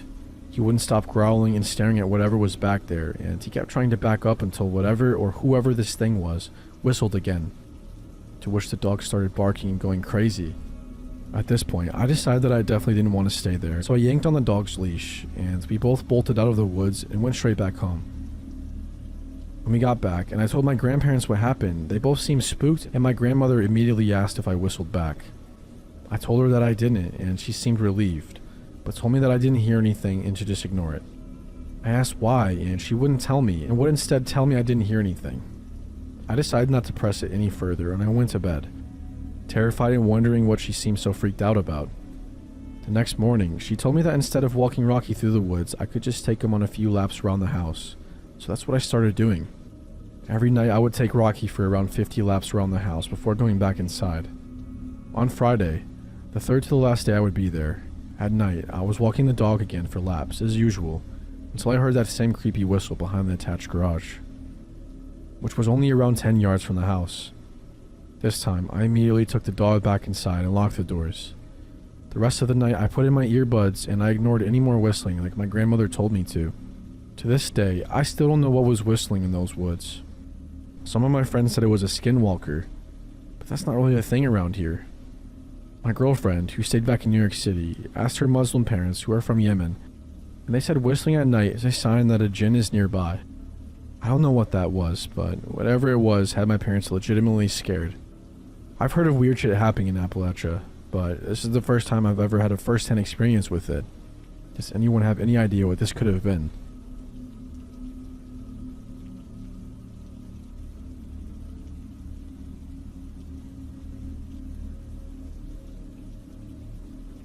If you ever end up in the mountains after sundown, be careful, be respectful, and most importantly, don't touch the skulls. The first time someone told me that, I thought they were strange, superstitious folk. I just moved to a little town nestled in the Appalachian Mountains, looking for a new start away from the busy cities I lived in for all of my life. A house with forest for a backyard and neighbors a mile or so away sounded perfect at the time. It's what led me to buying the property in the first place. Don't get me wrong, the house is nice. It has a few problems though, like a creaking porch and the kitchen is a bit too small for my liking, but it's cute. Quaint is what the realtor kept saying when she showed me the rooms, and I agreed with her. Even if it is a little small, the real selling point was the acres of forest that would be considered mine. I remember my first trip to the town at the base of the mountain, a small place where everyone knows each other. Naturally, some weren't sure about me, but most were actually nice. Asking where I grew up, what I did for work, normal questions, until the owner of the only grocery store in town, Mr. Faraday, asked me if I planned on hiking in the forest. Well, yes, of course. I think I laughed as he bagged up my groceries, eyeing me the entire time. Of course, silly question, he agreed, as he handed me the bags and then continued. The forest is perfectly safe during the day. Just get home once the sun starts setting. You're asking for trouble with the wildlife, or you'll get lost if it gets too dark. Anything in particular I should worry about? I mean, we get black bears sometimes. All you have to do is yell at them though, and they'll run usually. Scaredy cats. The lot of them, unless you find a mama. Moose, foxes, wild boars, and even wolves. I paused in gathering up my bags and repeated, "Wolves? I thought wolves were extinct here in the Appalachians." Mr. Faraday shrugged and ignored my question, continuing like I hadn't said anything. "Be careful out there. Always take water. Be respectful. Don't be one of them city folk that make a mess of the place." See a flower and think it's pretty. You take a picture and leave it alone. Easy enough? Anything else I should do? I wanted to be nice and not just blow the guy off, even if most of his advice was common sense. Then again, I didn't doubt that there had been trouble in the past with some outsiders. It happened all the time in the parks I would go to as a kid. Jerks that would come through and leave beer cans or cigarette butts everywhere. He met my eyes, staring for a second too soon, before he replied, "If you see skulls or bones, don't touch them. If they are in the way, you go around them." I stared back, feeling uneasy as he suddenly smiled and said, "You come back soon, you hear? I run specials every week on fresh produce and meat." I should have listened better to him. The first few times I ventured into the forest, it was always in the late morning. There's an old trail behind the house, overgrown but still usable. There are all kinds of songbirds and small animals and interesting plant life to see. I tried going in the morning when it wasn't too hot. I also made sure to bring water and wore good hiking boots whenever I had time for a walk before work. There is a point in the trail where it branches off into two directions, and that is the point where I turned back around. The last thing I wanted was to choose the wrong path and end up hopelessly lost or unable to find my way back. Then work changed my schedule, so I started going in the late afternoon. I stayed out longer, just getting done with my hike as the sky was bathed in pinks and oranges. The sun no longer visible, but giving just enough light. I never noticed anything different between the morning and late afternoon hikes, other than less birds singing. Then small things began to happen, little oddities that were easy to write off. Trees that had long scratches down their trunks, or the songbirds quieting down at the start of my afternoon hikes, rather than towards the end. I figured it was from the seasons changing, the nights getting longer and days shortening. I had to be quick about my daily routine, only letting myself get maybe a mile into the forest before turning around. Even if I didn't believe the townsfolk that had gotten more vocal about being mindful of myself in the woods, I still didn't want to get lost. Then I came across a deer skull. It was in the middle of the path back to my house, bleached and cracked, looking far too old. I looked around the trees to see if anyone was around because I hadn't been there on my way up the mountain. I even called out a nervous, "Hello?" and got nothing. The idea of leaving it where I constantly treaded made me sick, so I grabbed a stick and carefully put it through one of the eye sockets. I took a breath, then tossed it off into the trees, watching as it hit the ground before dropping the stick and quickly making my way back home. That's when the howling started. It woke me up in the dead of night. A long, lone howl off in the distance. I was confused, startled, because until that point, I had never heard a wolf howl before that wasn't on TV. I didn't even know if that's what it was. I laid there for a while, listening to it, then turned on some music to drown it out and go back to sleep. For a week, I would wake up in a cold sweat, and the wolf would be singing away until I finally started going to sleep with music. I asked about it the next time I went into town, curious if anyone else had heard it, but nobody did. Mr. Faraday shook his head and said he hadn't heard any noise as he gave me change for my groceries. The pharmacist told me it was probably just a lonely or hurt animal when I was looking for some sleep aid. Even the waitress at the diner shrugged and said, "Haven't heard a thing, honey. Just make sure to keep your doors locked. Always better to be safe than sorry." The next time I went into the forest, I made sure it was right after work so I could enjoy a nice long stroll. The trees with the scratches were closer to my home, but I shrugged it off, figuring it was a bear or a moose. I did my usual circuit, followed the trail until I got to where it branches off, and took a minor break, sitting on a fallen tree to drink some water. As I got up to start my way down, I noticed that the forest had become quiet. I felt nervous, glancing around to look for a reason, like a bear stalking about, but found nothing. At that point, I quickly headed back home and nearly tripped over another skull. A moose skull, going off the huge antlers still attached to the white bone, perfectly preserved and staring in my direction. I looked around, wanting to find who was messing with me, but I couldn't see anything but trees and lush ferns. I thought about picking it up and throwing it to the side, but I took a breath and walked around it, then began running back home. It appeared 2 more times before I had enough. On the 3rd time, I picked it up and threw it into the trees. I didn't stay to watch where it landed, and the moment I got home, I slammed the door and locked up everything. I was shaking, trembling in my kitchen after locking the back door and dared to look out the window. I didn't see anything, but I felt like something was watching me. A howl didn't wake me up that night, no. The sound of my porch creaking did. The groaning of wood had my eyes snapping open as my heart leapt into my throat. I laid in bed, unable to move, when I heard a low growl near my window. The curtain was so drawn I couldn't see outside, but I could hear whatever it was. The sound was that of an animal. Something didn't quite sound right. I tried putting my finger on it when the growling stopped for a second. Then a howl rattled my windows and my bones. I rushed to my bathroom, the only place in the house that had no windows, and slammed the door shut, curling up in the bathtub. I didn't move until my alarm rang at 7 and the sun was shining through the curtains. It kept happening. Every night, the porch would creak, the growling would begin, then finally the howls that lasted until the sun came up. I had enough by the 4th or 5th night and drove back to town, functioning on a cocktail of adrenaline, fear, and caffeine. I had to wait for the store to open, but the moment it did, I saw Mr. Faraday, who was stocking some items on the shelves. He glanced at me, then said, "You look like shit. If you need help sleeping, you should see the doctor." Something keeps showing up at my house. I think it's that wolf I was telling you about. He froze, a slight tremor in his fingers before he turned, calling, "Sarah, mind the front, I'll be back." He didn't wait for a reply and instead headed to the back of the store, motioning for me to come along. I did, following him through a door that led outside. Once out in the too sunny morning, he lit a cigarette, then sighed. "I told you to mind the bones." I broke down at that point, lack of sleep leaving me without a filter. It kept showing up. I ignored it the first time and it kept getting in my way. What was it? A moose skull. There was another skull 2 weeks ago. It was a deer, but I moved that with a stick. A shake of the head. Still counts, son. What happened after you moved the deer? I admitted that's when the howling first started, but it was far off in the distance, easy to ignore. Something that had him frowning, but not interrupting until I finally asked. "It's not a wolf, is it?" Mr. Faraday looked at me for a long time, then stubbed out the cigarette before reaching for another one. "I told you what not to do, and yet you did it. Now you've got a mess to deal with." I opened my mouth, so ready to demand he answer my question, but he kept going. "Now listen here, and you listen.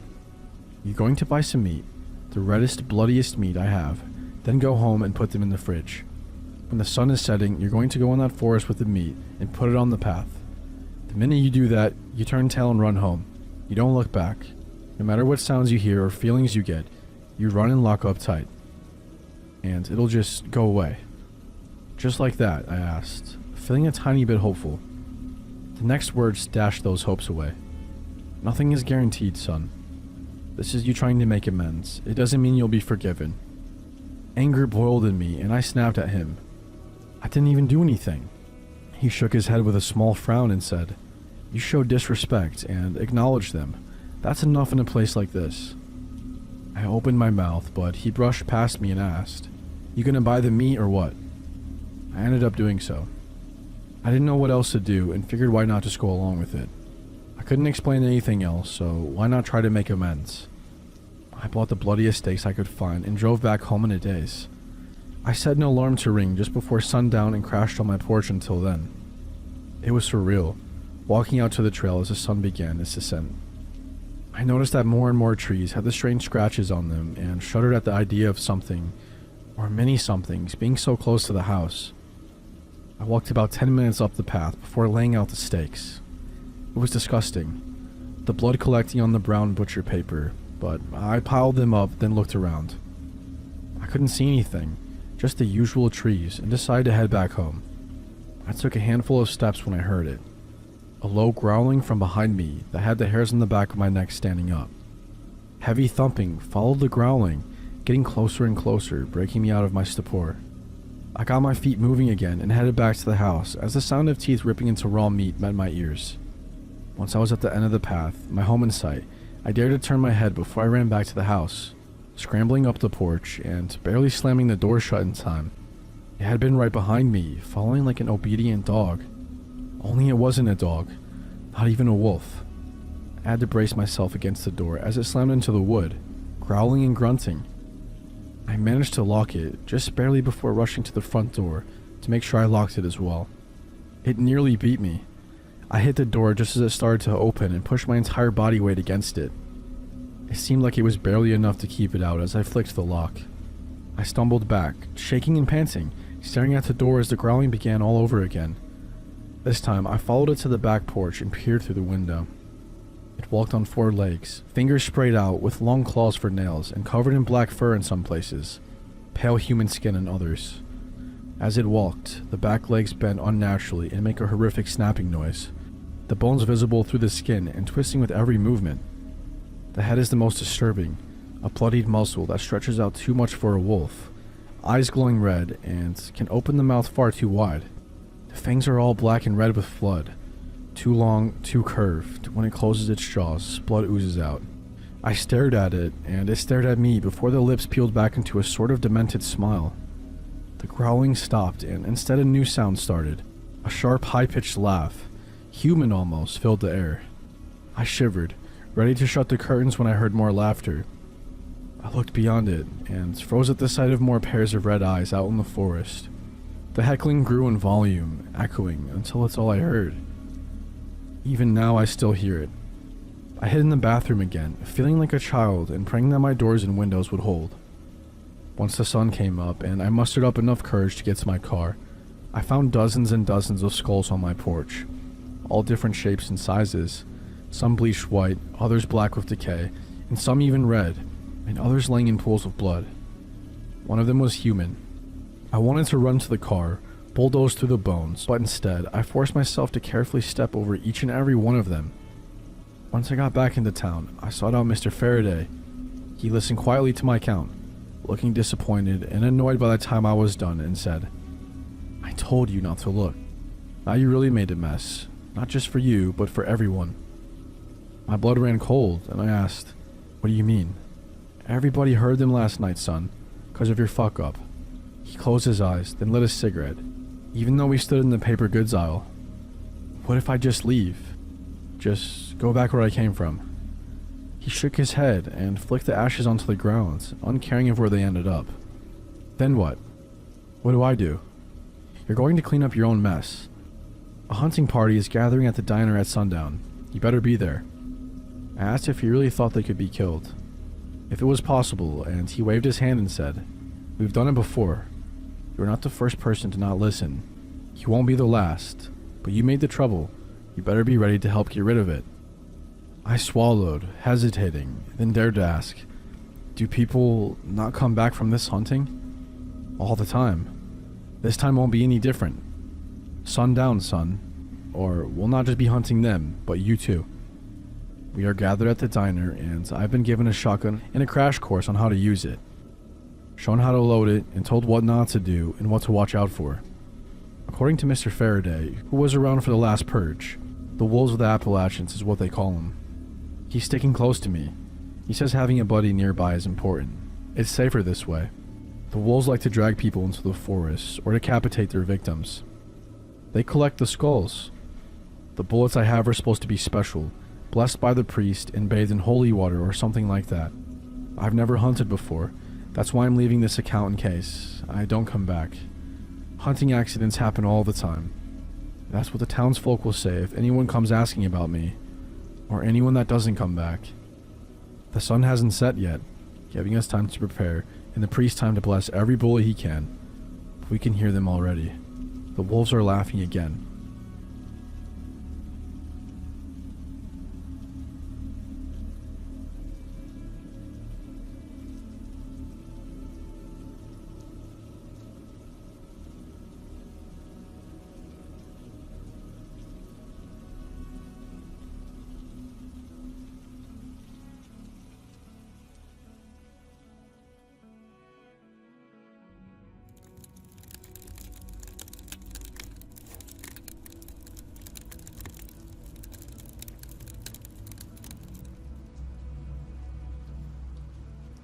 My name is Cam.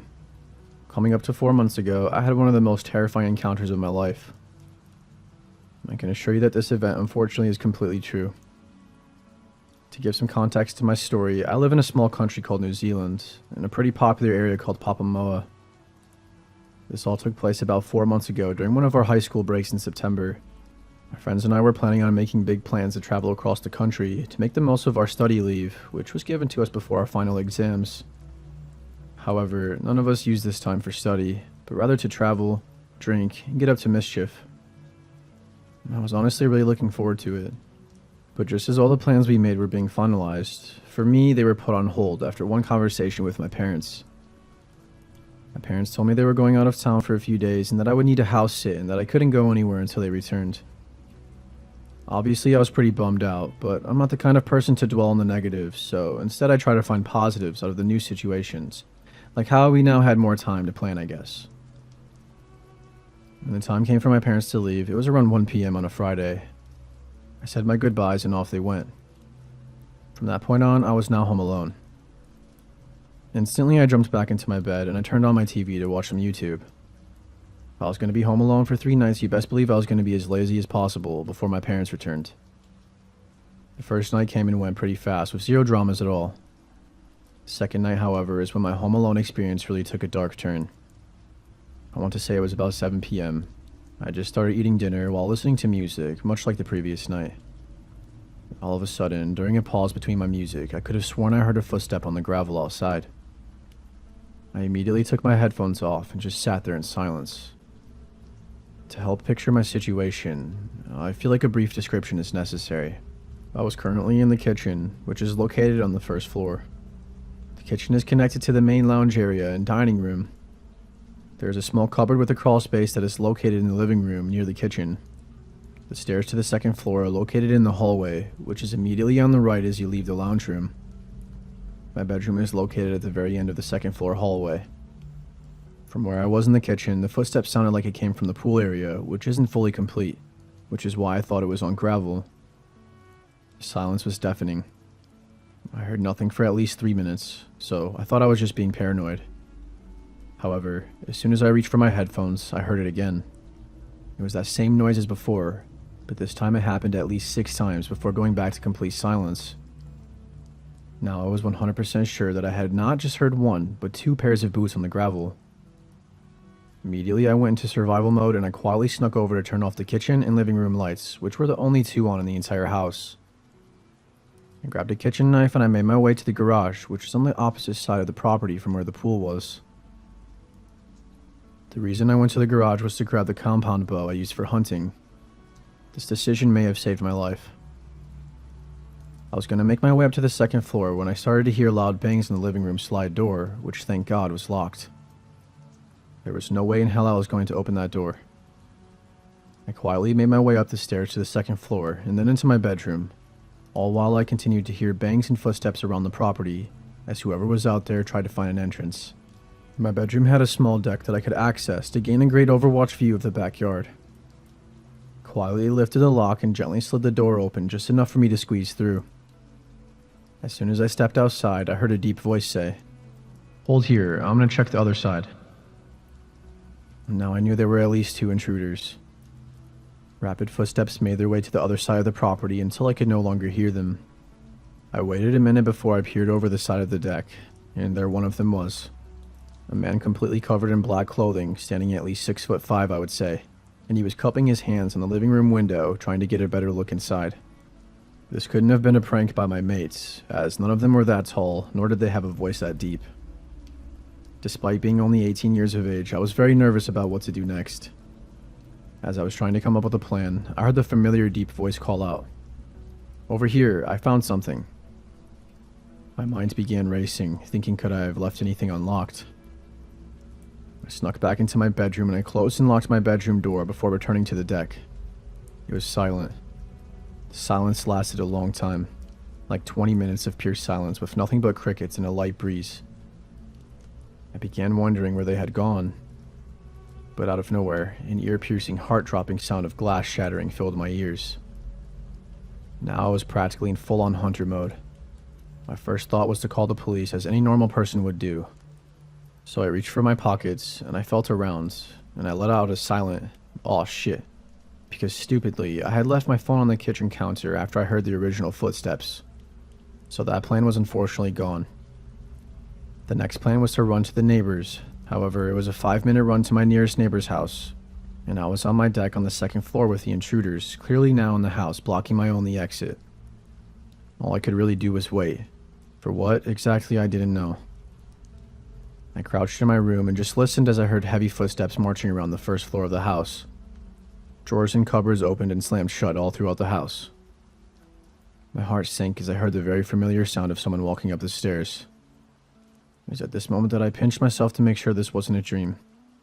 One by one, I heard door after door open, and 2 people march into each. If they were robbing the place, they wouldn't be marching through each room so fast, so they were looking for me. Then I heard the doorknob to my bedroom door turn before the lock did its job. I heard a different voice say, "In here." It was at this moment I knew these guys were going to come in, and for all I knew, they could have been armed. This was confirmed not even 10 seconds later as I heard a long scratching sound of a knife down my door. Don't get me wrong, I'm a pretty skilled archer, but the likelihood of me being able to draw 2 arrows in the time that it took the 2 men to grab me was very slim. So I decided to do something that most people wouldn't think to do. I climbed from my deck up to the roof by pulling myself up from a pipe going down the side of my house. The pipe let out a creak as it struggled with the weight I was putting on it. I was barely able to get myself and the compound bow up without making too much noise. I drew my first arrow and I waited with a slight angle onto the entrance to my deck, while hiding behind a slight dip in the roof. I was on the roof waiting for what felt like an eternity before I started to hear the sound of bodies banging on my bedroom door. There was nothing I could do but wait for the inevitable. I heard the bedroom door fall to the floor. My adrenaline was now through the roof. I heard my wardrobe door aggressively fly open and coat hangers being thrown around. One of the men said, "Where the fuck could he have gone?" But the other replied, "Out there, look." Just then, one of the men stepped outside on my deck. I was frozen in place with an arrow aimed at this guy's chest, praying that they wouldn't see me and they would just leave after thinking I fled. I saw the man's eyes reflecting in the moonlight and scanned the area searching for me until he swiftly gazed up at the roof. I felt our eyes lock onto each other. And that's when the guy yelled, "There he is." The man was pointing straight at me with a small blade. I had no choice, so I released the arrow and I watched as it pierced the man's stomach. He let out a scream of pure agony as he fell to the ground of my deck. I watched as the tall man I had seen earlier run onto the deck, and he dragged his injured companion back into my bedroom. I want to say I bravely charged the other man down, but I didn't. I was frozen. I had never had to use a weapon on another human before, so I didn't know how to feel. I heard the man crying in agony as he was what sounded like being dragged back down the stairs. I snapped back to reality and I got down from the roof as I knew my parents kept a spare phone in their bedroom. I silently made my way past my now broken door down the hall to my parents' room and I locked the door behind me. I immediately called the police, who said they would be there in 15 minutes, which I wasn't happy about, but at least they were coming. I listened as I heard crunching glass, closely followed by footsteps running away from the broken window, which I assumed was in the garage. I thought to myself, how could the guy shot with an arrow be running away from the house in the state he was just in before? But I didn't care as long as they were gone. I wasn't going to leave my parents' room until the police got here though, as I wasn't willing to take any chances. Another 15 minutes passed until the relieving sound of sirens filled the air. I ran down to the front gate to let the officers in. The police searched the first and second floors of the house, with no sign of the intruder still being there. Given the state of my house, the police left 2 patrol cars outside for the night to make sure nobody would return, as I slept in my parents' room with the door locked. I called my parents and they said they were going to cancel their trip and return home by tomorrow afternoon. I didn't get much sleep that night. I was too terrified to close my eyes, just expecting the intruders to be in the house again. I wish I could say this is where the story ended, but no, there was still more horror to come. After being able to muster up about 2 hours of sleep, I slowly got out of bed and I saw the time was exactly 6:38 a.m. I remember this time clear as day. I went downstairs and looked out the living room window and saw the patrol cars were still there. One of the officers gave me a wave as he noticed I was awake. I went down and told the officers my parents would be home by lunchtime. These officers were extremely nice and they told me they would wait until they got home, as they saw how exhausted I was from my night of very little sleep. I thanked them greatly and I returned to the kitchen area to make breakfast. And then I heard it. A very quiet groan. It was the type of groan that you would make when you first stretch after waking up. I was silent. I knew it couldn't have been me or the officers outside, so who or what was it? I grabbed 2 knives from the knife rack and I listened. That was when I heard the same groan again. But this time my ears were switched on and I was able to identify the sound to be coming from the cupboard where the towels and crawl space were located. I then made the stupidest decision I possibly could have. Instead of getting the officers literally outside of my house, I crouched up to the cupboard and waited. I could now clearly hear the sound of breathing. That, along with the sight of a few dark spots of what I could only think to be blood, confirmed it. There was something hiding in the crawl space. I tried to get back up as quickly as possible, but of course, one of my footsteps let out a freakish creaking sound. Then, just like out of a horror story, the man I had shot with an arrow from the previous night sprung out of the cupboard and lunged for me. We both hit the deck hard. The man reached for his pocket, probably for some sort of weapon. I swung as many punches at the man's wounded stomach as possible, and he tried to grab my arms, but I was able to push the guy off with my legs. The police must have heard everything that was going on, as I heard frantic banging on the door and the shouts of, "Is everything okay?" But like a child, I screamed for help. I also sprinted for the knives I had dropped as I was tackled to the ground. Then I dashed to the front door where I was met by the police. Guns were drawn and they entered my living room. The man was in no state to fight off 4 police officers. As they brought him out of my house, I got a good look at the man. He was pale from blood loss, with short messy hair, but he had a very revealing face tattoo that I didn't notice the previous night. As myself and the police checked the crawl space, they found the arrow I had shot at the man, as well as a box of bandages we kept in the kitchen. I was absolutely terrified, because this man was hiding inside my house throughout the entire night without me or the police knowing. His taller friend must have not have been able to carry him out, so they probably decided to hide him in the crawl space. Why, I will never know. But what I do know is this man's intent. When the police searched the man, they found a small Swiss Army knife in his pocket, and that's what he was reaching for. This man wanted to kill me. The scariest part for me now is knowing that there is still someone out there with the same intent to kill me. And he knows the layout of my house. And scariest of all, he knows exactly where I sleep. I'm not going to let these fears drive me and my family out of this house, as I truly love this area. But I'd be lying if I said the possibility wasn't brought up multiple times by my parents. I hope this story can show others to always be on high alert when staying home alone and never wear headphones at high volume.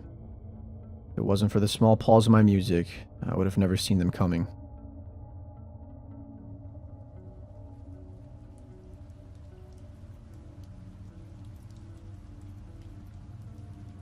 So this story is mainly about 2 people, not including myself.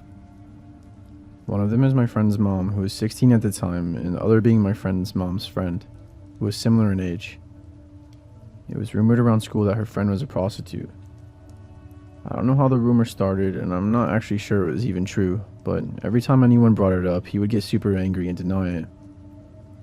Anyway, he was the popular type of boy of the school, and he would always host parties. I would often go to them, and his mom was always wasted and hanging out drinking with the kids, and at the time we all thought she was cool because she would buy us drinks, but that obviously wasn't the case. She was a single mom, so his dad was never around. On this particular night, my parents wouldn't let me go because they said it was too late, but I was a dumb teenager, so I snuck out at like 3 a.m. and walked over there. He lived pretty close to me.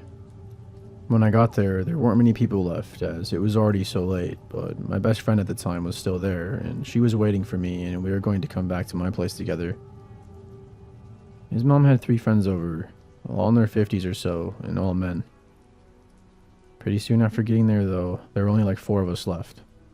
Jake's mom and one of the men, and then me and of course my friend, and the rest had left. I wasn't drinking much because it was late. I had maybe 3. That guy seemed to have taken a liking to me, and he offered me a shot, which I accepted, and not too long after that, I started to feel really drunk and out of it. At the time, I talked it down to not eating much that day, but likely he drugged me. This should have been a warning sign in itself that a man wanted to hang around with a bunch of kids, but everyone was drunk, and I wasn't taking much notice of him. I'm pretty sure the adults were doing drugs too. Everything after this point I don't remember much of, but my friend told me at some point the man thought it was funny to pour water all over me and he was laughing. Then he started saying he wanted to touch my belly button, while proceeding to try and lift up my shirt. Apparently at some point I pushed him away and I said something along the lines of, "Fuck off. Get away from me, my dad will beat you up and he is double your size." Which made him super offended, and he was saying something like, "Oh, I thought she was supposed to be fun, and now she's ruining the party. How dare you say something like that?" Jake's mom was trying to get him to calm down. At this point I was ready to go home, but I couldn't find my phone anywhere and I really wanted to call my parents. My friend said that I was crying and said that I was saying how I want my mommy, which is something I would never have been caught dead saying in front of people at the time, so I can only imagine how scared I would have been. This is when the man said he was going to take me home in the back of his truck. And my friend's mom proceeded to yell, saying, "Stop, stop, she's only 16. While he tried to pick me up and she was trying to fight him off. Thankfully he eventually gave up and he went home or to another room, I'm not exactly sure. We were too drunk to walk to my house and I didn't have my phone to call an Uber. I ended up sleeping over on the couch and his mom was looking after me. I don't think anything happened to me while I was sleeping, but there's really no way of knowing for sure. My friend was with me the whole time, but she was sleeping too. It's safe to say I never went back to his house ever again after that, or even ever talked to him. Not that it was really his fault his mom was so sketchy. Also, I'm from the UK, hence the drinking so young, for the Americans listening. It's super common here. I did tell my parents yes, and my dad wanted to go over to Jake's, probably to yell at his mom and wanted to get the man's info. I begged him not to because I was embarrassed for him to do that at the time, but looking back I probably should have let him. My parents weren't really that angry at me for sneaking out, just super concerned obviously, and they banned me from going back there. Not that it would have been a problem.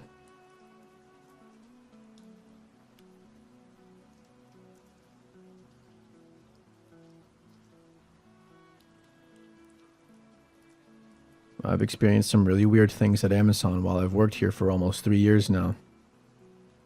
And to be honest, this story still takes the cake for one of the craziest experiences I've had there. This is my first ever job, and the fact that I'm still working here is honestly insane, as the things that I've seen here could have totally made me quit on the spot.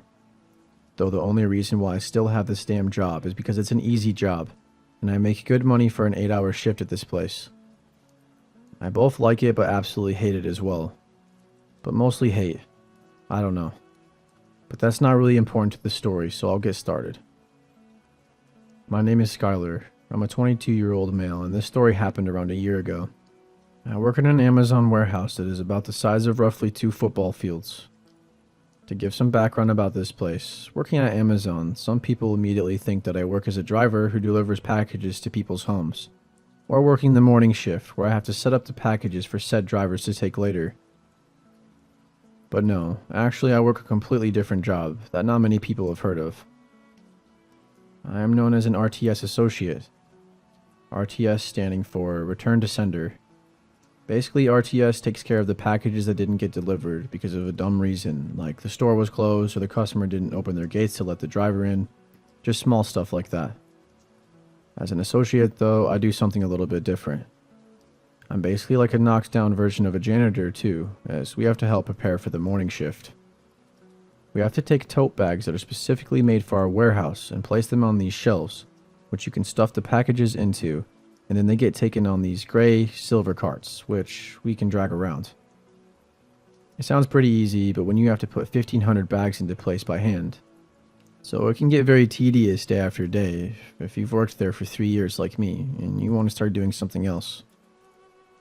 Now, I'd like to note that the part of the warehouse I worked in was in the very back, so if I were wanting to leave at the end of the day, I had to walk from one end of the warehouse to the other, and it was usually a 2 to 3 minute walk, as I also had to do some turns here and there.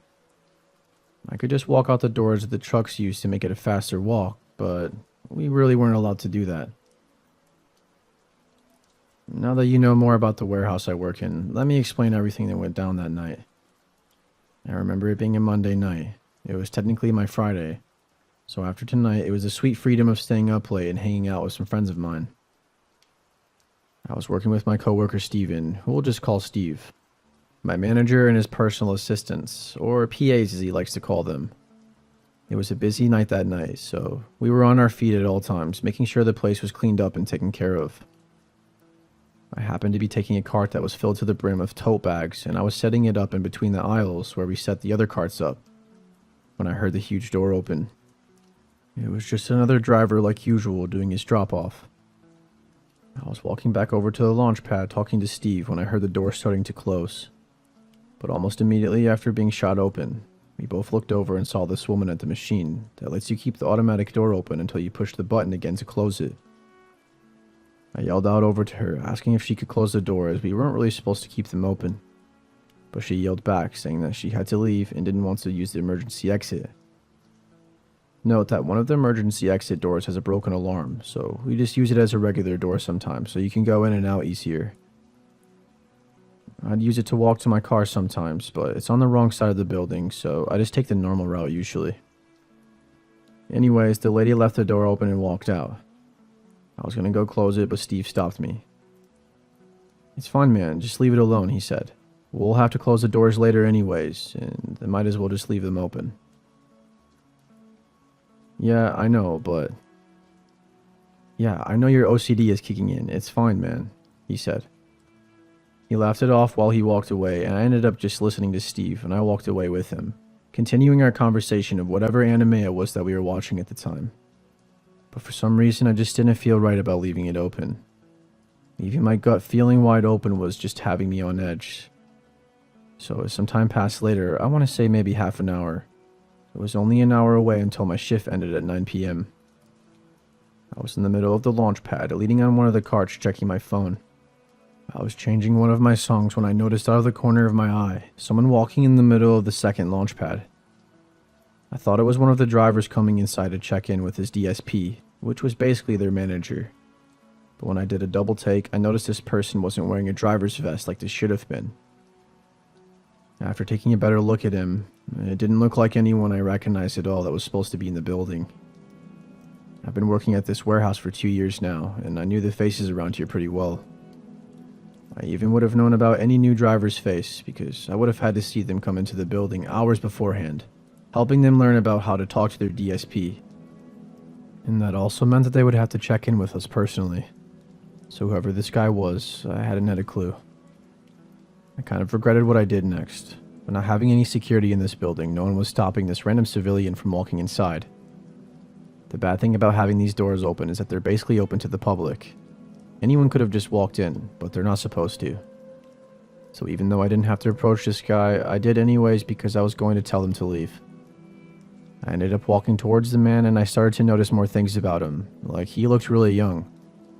Almost my age actually. He had blonde hair that stuck up, as if he overused some hair gel. He had a backpack on, a button-up t-shirt with khakis and some black shoes. Honestly, he looked like some sort of college student, but there weren't any colleges nearby this warehouse, let alone any schools in this area, so it just seemed a bit off. As I got closer to him, we made eye contact, and he immediately shot his head down, as he was trying to not make eye contact anymore. And that's when I said, "Excuse me, sir, are you a driver here?" He didn't answer me. I stopped where I was standing, but he kept walking towards me. "Sir, if you don't work in this warehouse, I'm gonna have to ask you to leave." But he didn't say anything again. He just kept his eyes glued to the ground and kept walking. I just said one last thing to him. "Sir, is everything alright?" He walked past me at that moment, and he never answered me. But I heard him say something under his breath. I wasn't completely sure what it was, but it was something like, "I don't care, shut up." Like I said, I'm not exactly sure, but I remember hearing the word "shut up" in his sentence. I decided to walk away, and I pulled out the radio I had on me at all times, telling everyone that there was some random dude in the warehouse who wouldn't answer me or leave. But I included that there was something about him that didn't sit right with me. I didn't feel safe being around this guy. My manager immediately radioed back and took control of the situation. He went up to the guy and introduced himself, and he got to talking with him. Our manager told us to go back to what we were doing, but honestly I couldn't focus as I just kept watching him. Steve soon ended up walking over to me asking if I knew anything about this guy. I didn't. So that's what I told him. I told him that he didn't answer me, let alone even look at me. But he was talking to my manager like it was nothing. It caught me off guard, so maybe he wanted to talk to the manager and he knew who I was. But a few minutes later, my manager radioed us, asking if I could meet him in the front of the building. I was with Steve and the PAs at the time, as I was telling them about what happened, and I went off on my own. Walking up there, I put away my earbuds and I started thinking to myself, what the hell my manager was talking about with him. I still didn't feel right about this guy, so when I walked through the double doors of the cafeteria to find my manager sitting with this guy, I really felt like something was off. The stranger was sitting in one of the chairs, but his backpack was on his lap now, and one of his hands was inside the bag while his other was holding the bag close, as if he were hiding something. This immediately set off some red flags in my head. I decided to stay back behind my manager while he talked to me.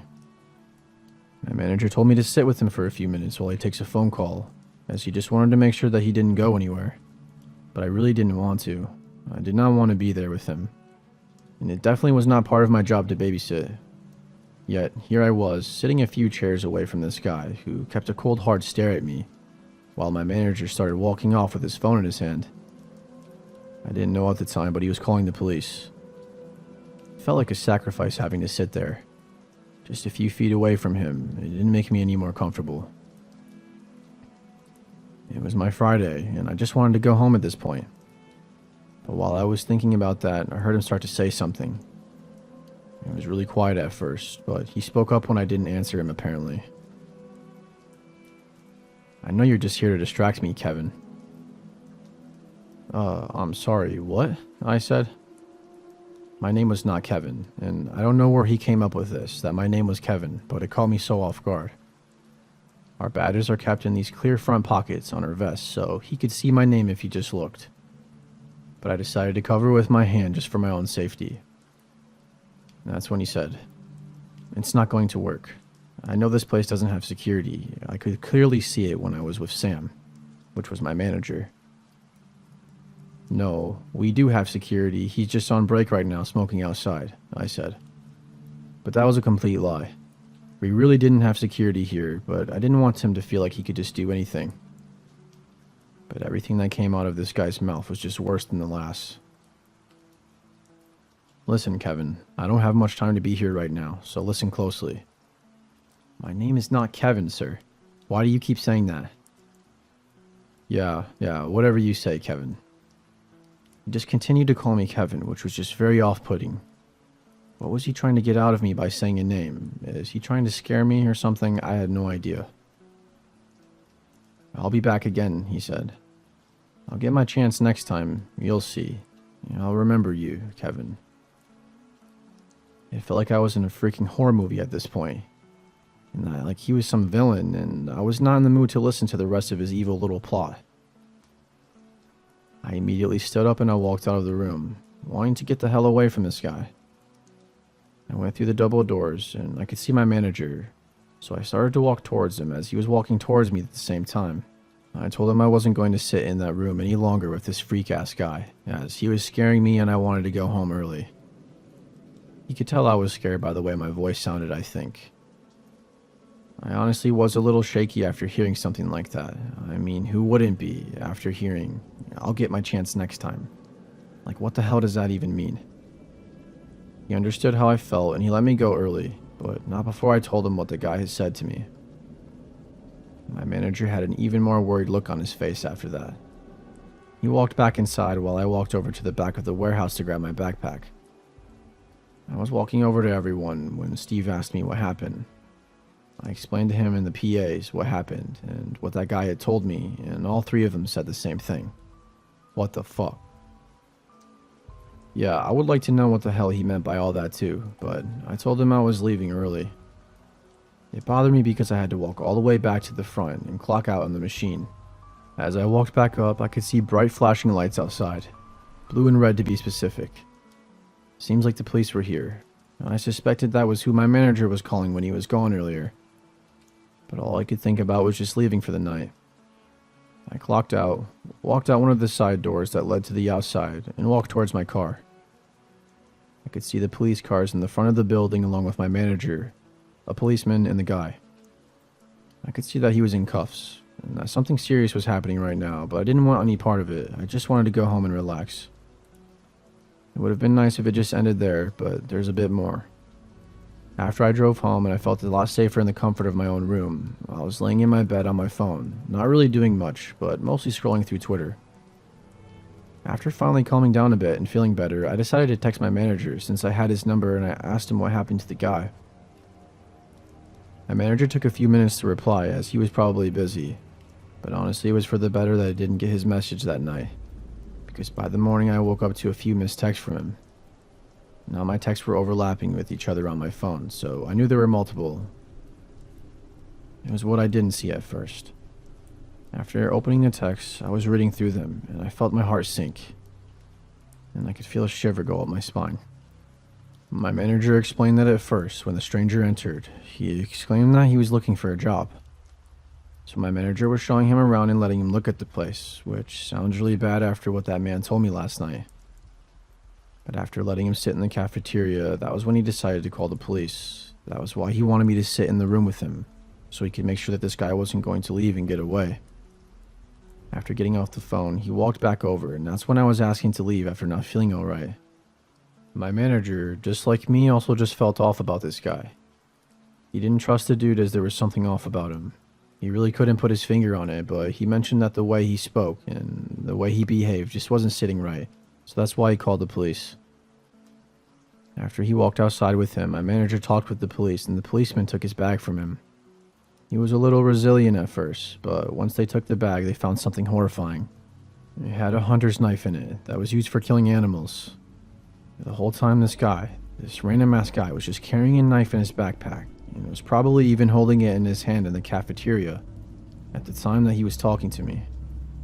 Self-protection or not, why the hell did this guy have a knife, walking to a warehouse, acting suspicious, and just having the weirdest conversation with me? And of course, I aimlessly just walked up to him the first time like it was nothing. If I had talked to him even more, who knows what would have happened to me. I'm just happy that nothing did happen to me that night, but I still can't forget what he said to me.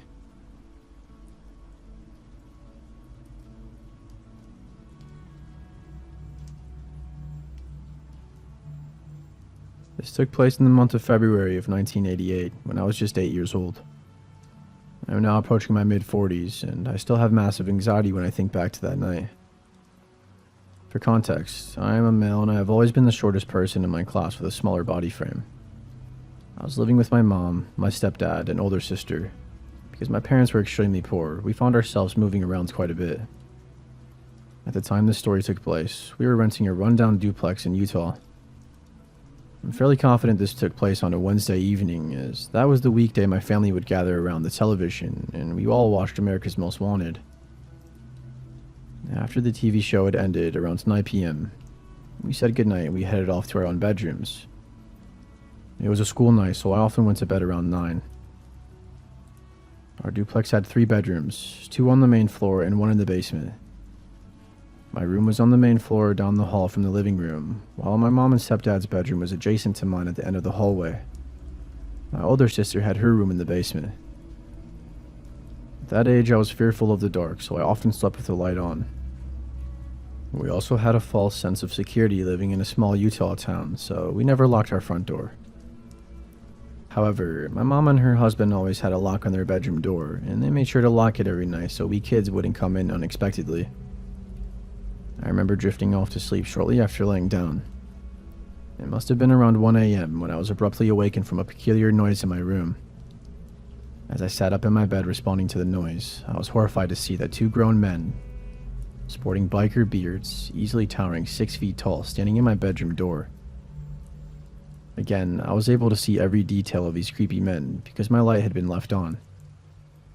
The men standing in the doorway were blocking me in my room, so I couldn't run past them. They both had the most evil stare directly into my eyes that I've ever seen. I was absolutely petrified. I didn't know why I did this, but in a moment of complete shock, I jumped up from my bed and onto my feet, but only then did it dawn on me that my little body was not going to be able to get past them. My parents' room was directly towards their backs, and my first instinct was to run to my parents' room. Looking back now, I realize it would have done no good since how they slept securely and comfortably behind their locked door while this was all taking place. Once my body's motions caught up to my thought process, I instead ran to the corner of my room and crouched down. All the meanwhile, the three of us are awkwardly staring at each other. I tried to let out a scream to call for my parents, but this would be the only time in my life where I was paralyzed with fear. My vain attempts to scream mounted in silent desperation. I didn't know what these people wanted, and I could only imagine the worst. One of the men pushed his index finger to his lips in order to signal to me to remain quiet. As I trembled with fear, the second man reaches into his pocket and pulls out a 6-inch blade at least. My room is fairly small, and they are both standing within 4 feet of me. He makes sure to swivel the knife in the air to make a point that he's not afraid to gut me like a fish. I nearly pissed my pajamas. Another attempt to scream yields nothing. Shortly after, they close my bedroom door on me and I'm left alone. Instinctively, I thought they were robbing our house, but now that they were exposed and had threatened me, I was hoping they would now leave. But I was wrong. I waited a few minutes. Do I open the door and try to pound on my parents' bedroom? Or are they waiting for me behind that closed door? Who knows?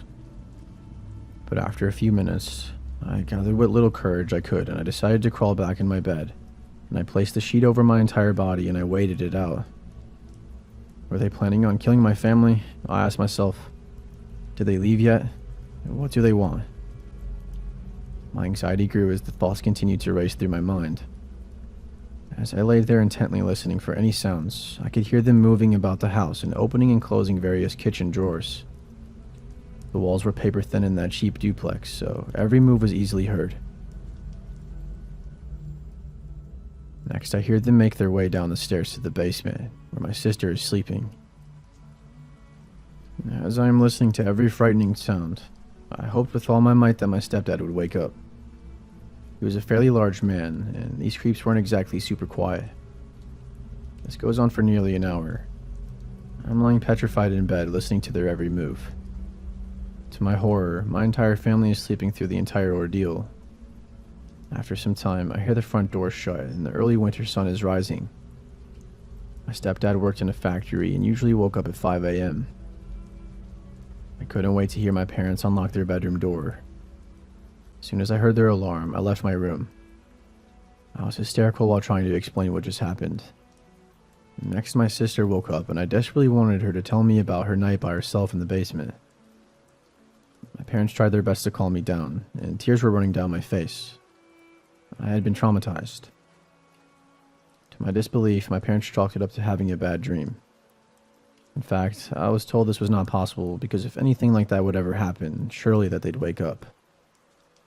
My sister saw the desperation in my eyes, and she knew this was serious. Her and I went through our entire house to look for items that might have been stolen. We came across her dresser drawers left half opened, and many personal items out of place. This was enough evidence for her to become just as frightened. Because nothing was missing from our house, my parents didn't bother calling the police. I was made to go to school as though nothing ever happened.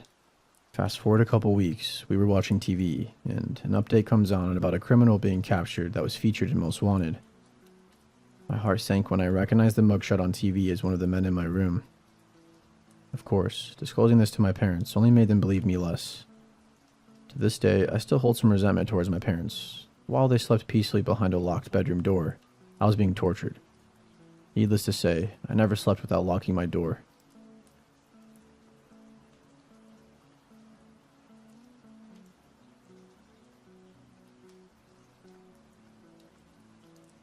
When I was a kid, no older than 10, I was walking to the mailbox to get the mail from my parents.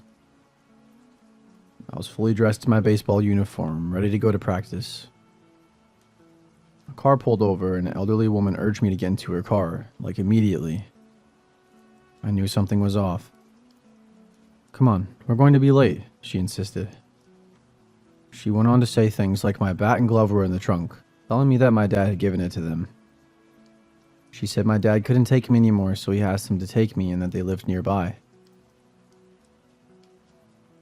I honestly don't remember what I did right away. I just remember the anxiety of piecing together what was happening. I would like to say I booked it and ran to the house for help, but as I've gotten older, I don't even remember anymore. All I remember is being back at the house and the creepy old lady ended up ringing the doorbell.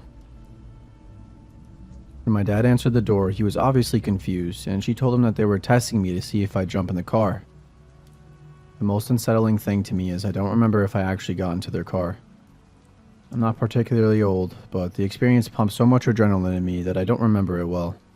When I try to remember, I can picture both outcomes of me running home and me getting in their car. I don't remember getting a scolding, so I tend to assume the former occurred, but I'm still not sure. Testing children or not, that's kind of a fucked up thing to do in your free time. It makes me wonder if this couple actually had the intentions they spoke of. I remember getting home and not saying a word to my parents. The shock was still fresh, and I had no time to process what had just happened. Was ringing the doorbell afterwards some kind of cover-up for a failed attempt to avoid being reported to the police? Has anyone ever encountered something similar? I just find the whole situation extremely off-putting. You don't really find too many kids walking around alone in baseball uniforms, and coming up with that stuff on the fly gives me the impression that it was not that lady's first time trying to coax a kid into her car.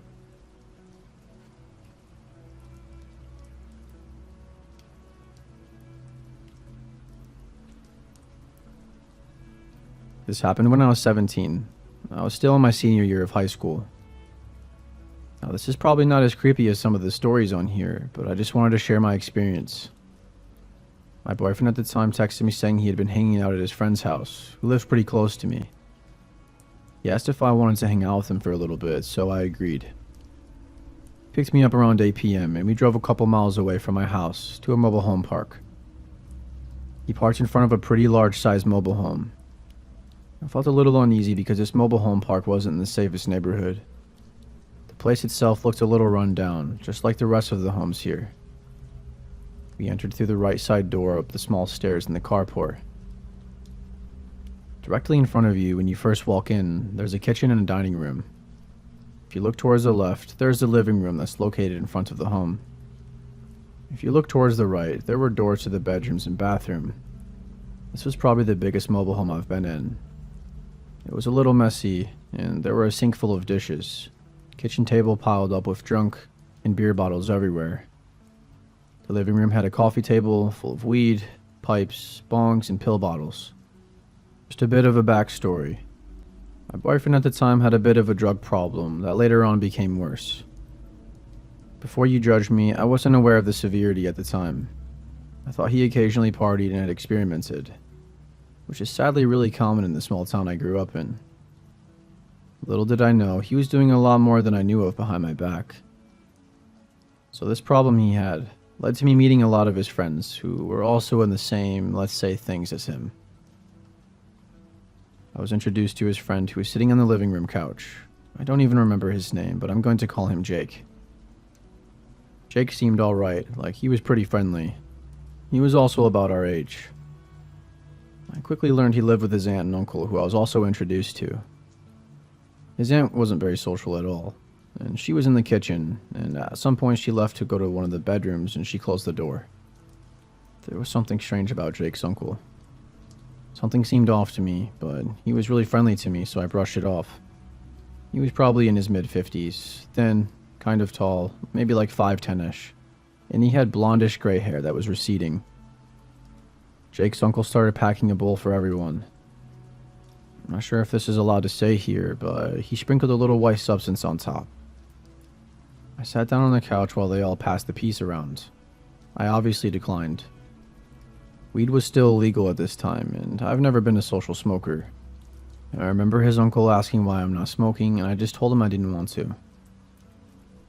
I really forgot how this part got brought up, but Jake's uncle overheard my boyfriend and I talking about cats. He looked over at me and said, "Oh, you like cats? Want to see mine?" Being the cat lover that I am, I kind of got excited and said, "Aw, you have a cat?" He was like, "Yeah, you want to see her?" Now, I was assuming he was going to bring her out, so I said sure. Then he got up to lead me down the hall, motioning me to follow, saying, "Come on, this way." I looked at my boyfriend kind of puzzled and asked if he wanted to come with me, but I guess he didn't feel like getting up. I really didn't want to come off as being rude if I didn't follow, so I got up and followed him down the hall to the very last door, located at the end of the hallway. He opened the door for me and I walked inside the bedroom. I noticed a shotgun next to the bed leaning against the wall. I got the vibe that this was possibly Jake's uncle's room. Jake seemed to be too young to own a gun, and this room didn't look like his style. It looked like a guest bedroom or a room for someone older. I wondered why his aunt went inside the other room. I'm not so sure what was going on in their personal life. Maybe they slept in separate beds. It definitely could have been a possibility. Anyways, to the right of the bed was a beautiful white long-haired cat on her scratching post inside the room. I went over to say hi and to pet her. And that's when Jake's uncle walked in, and I heard the door quietly close behind him, almost as if he wanted to be discreet with what he was doing. I jumped up and I looked over at the door and then to him. I think he must have noticed how scared I looked, because that's when he said, "Oh, this is just so the cat won't get out." He then came and kneeled down next to me and he started petting the cat. My gut feeling told me something wasn't right and I felt sick to my stomach. I went back towards the door and he yelled out, "No, the cat's going to get out, wait." But I didn't care, I just ignored him. And that's when I realized it was actually locked and not just closed. I immediately unlocked it and I swung it open. The cat did run out, so he wasn't making that up, but regardless, I just met this man, so why did he lock a 17-year-old girl alone in this room with him? Why couldn't he ask my boyfriend to come with us too? This room was located on the far end, opposite side of the living room where no one would hear us. I went back to the living room so fast and I asked my boyfriend if he could take me home. Which I would never do considering he wasn't sober, but I was desperate. He was pretty hesitant and he asked, "Right now?" I lied and I told him that my dad wanted me home right now, pretending to look at a text on my phone. When we were alone, I was so relieved to be out of there. In the car, I told him how Jake's uncle closed us in that room together and I felt really uncomfortable. He told me that I was overthinking the situation and that his uncle was a good person. So I always thought that maybe I was overthinking it, but it never changed how uncomfortable I felt about it. Please just always trust your gut feeling regardless of what anyone says about it. I never saw Jake or his uncle again, and I never wanted to go back there. Over 10 years later, I still get creeped out when I think about it.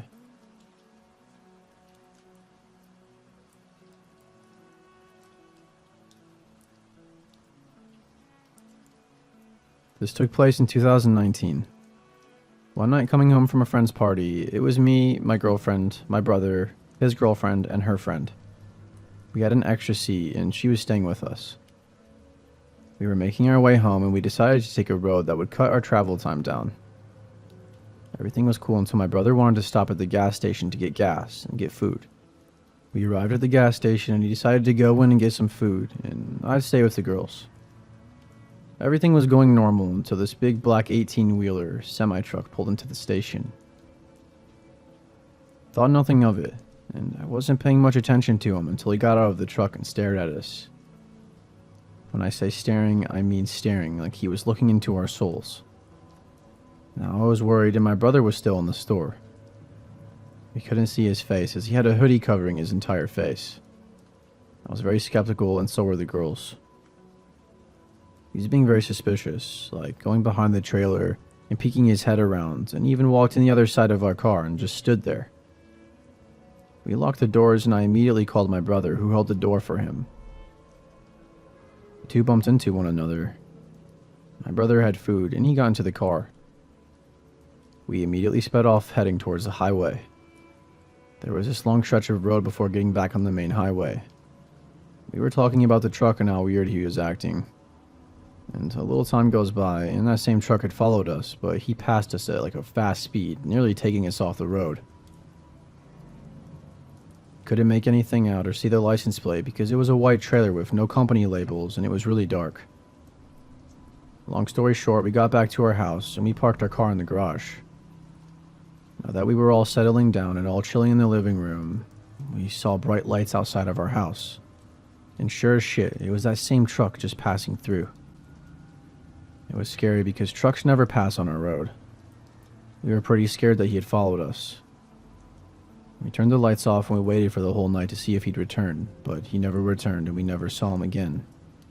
It was truly one of the creepiest experiences that I've ever been through. None of us knew what to make of it at all.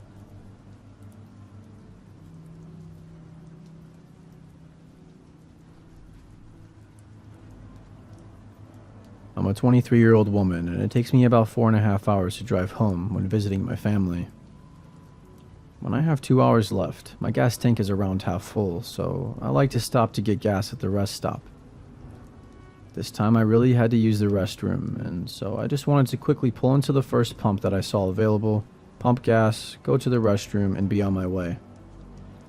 When I pulled up, there was a car at the pump in front of me, and a man was getting gas. Now he was staring at me when I pulled up behind him, which I never gave a second thought to because I find it to be pretty common. Sometimes I do the same thing when a car pulls up behind me. But here's the thing. As I was doing my thing with putting my card in, opening the gas cap, etc., I noticed that he was still staring at me through my peripheral vision. When I looked over, he would look away. When I get gas, my parents always told me to be aware of my surroundings. As I pump, I do a routine of looking to my left, right, in front, and then behind. This man was still watching me. So at this point, I'm just staring back at him. His, who I assume to be because they look identical, son gets out of the car, says something to him in his ear, and switches places with him. Now this man is walking towards me, but jerks his body to the passenger side of my car and gets close to look in as he walks by. Great, he's trying to rob me now. Well, good luck, because my door is locked. He was walking around my car pretty closely while staring at me, paused for a second, and then he quickly goes inside the convenience store. I will say it did look like he wanted to say something, but I was more focused on finishing up at the pump, so I could do my thing inside and quickly leave. I had my pet with me on the passenger side in this carrier, so when I grabbed him, I noticed a pump attendant, which is never common, standing at the trash can across from me. I told him, "Hey, I'm just heading inside for a second, but I'll be right back out." He smiled and told me not to worry. Now you're probably wondering, why didn't you go somewhere else? 1. I purposely grabbed the attention of the pump attendant to show I was traveling alone as a female. 2. I really had to use the restroom, okay, so please cut me some slack if you think I'm going to let some guy prevent me from tending to my needs. 3. In all seriousness, I'm a woman, and I'm used to men staring at me and being creepy around me, so I figured I could handle it. When I got into the store, I noticed him heading to the men's room. I purposely waited a little longer so I wouldn't run into him. I grabbed a drink after that from the cooler, and this man came right up against me to get a drink as well.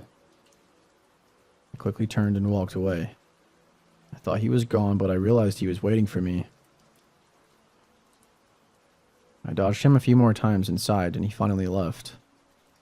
I paid and walked out after the man was already in his car, but when I walked to my car door, my heart sank. My paper was slipped in the handle, and my mind went straight to trafficking, because I remembered a girl with a similar story of how she found a paper in her handle, and it made her sick when she removed it. I thought, damn, it finally reached this point for me. My first thought was to immediately go inside to grab an attendant. Why didn't I quickly get in the car and drive off? Because the man's car was still parked in front of mine. I didn't want him following me and possibly forcing me into something, like an accident and causing me to be alone with him, since the highway was pretty empty today, until we waited for the police to show up. But I noticed the pump attendant who was standing on the other side was now at the trash can next to my car. He handed me some napkins and I took the paper off my door handle. The man and his son then drove off as I went to throw it away, but I noticed that he wrote his name, phone number, and car type on the paper. In those few seconds, I thought I was about to be trafficked. Instead, I found out that the man was just too shy to give me his phone number.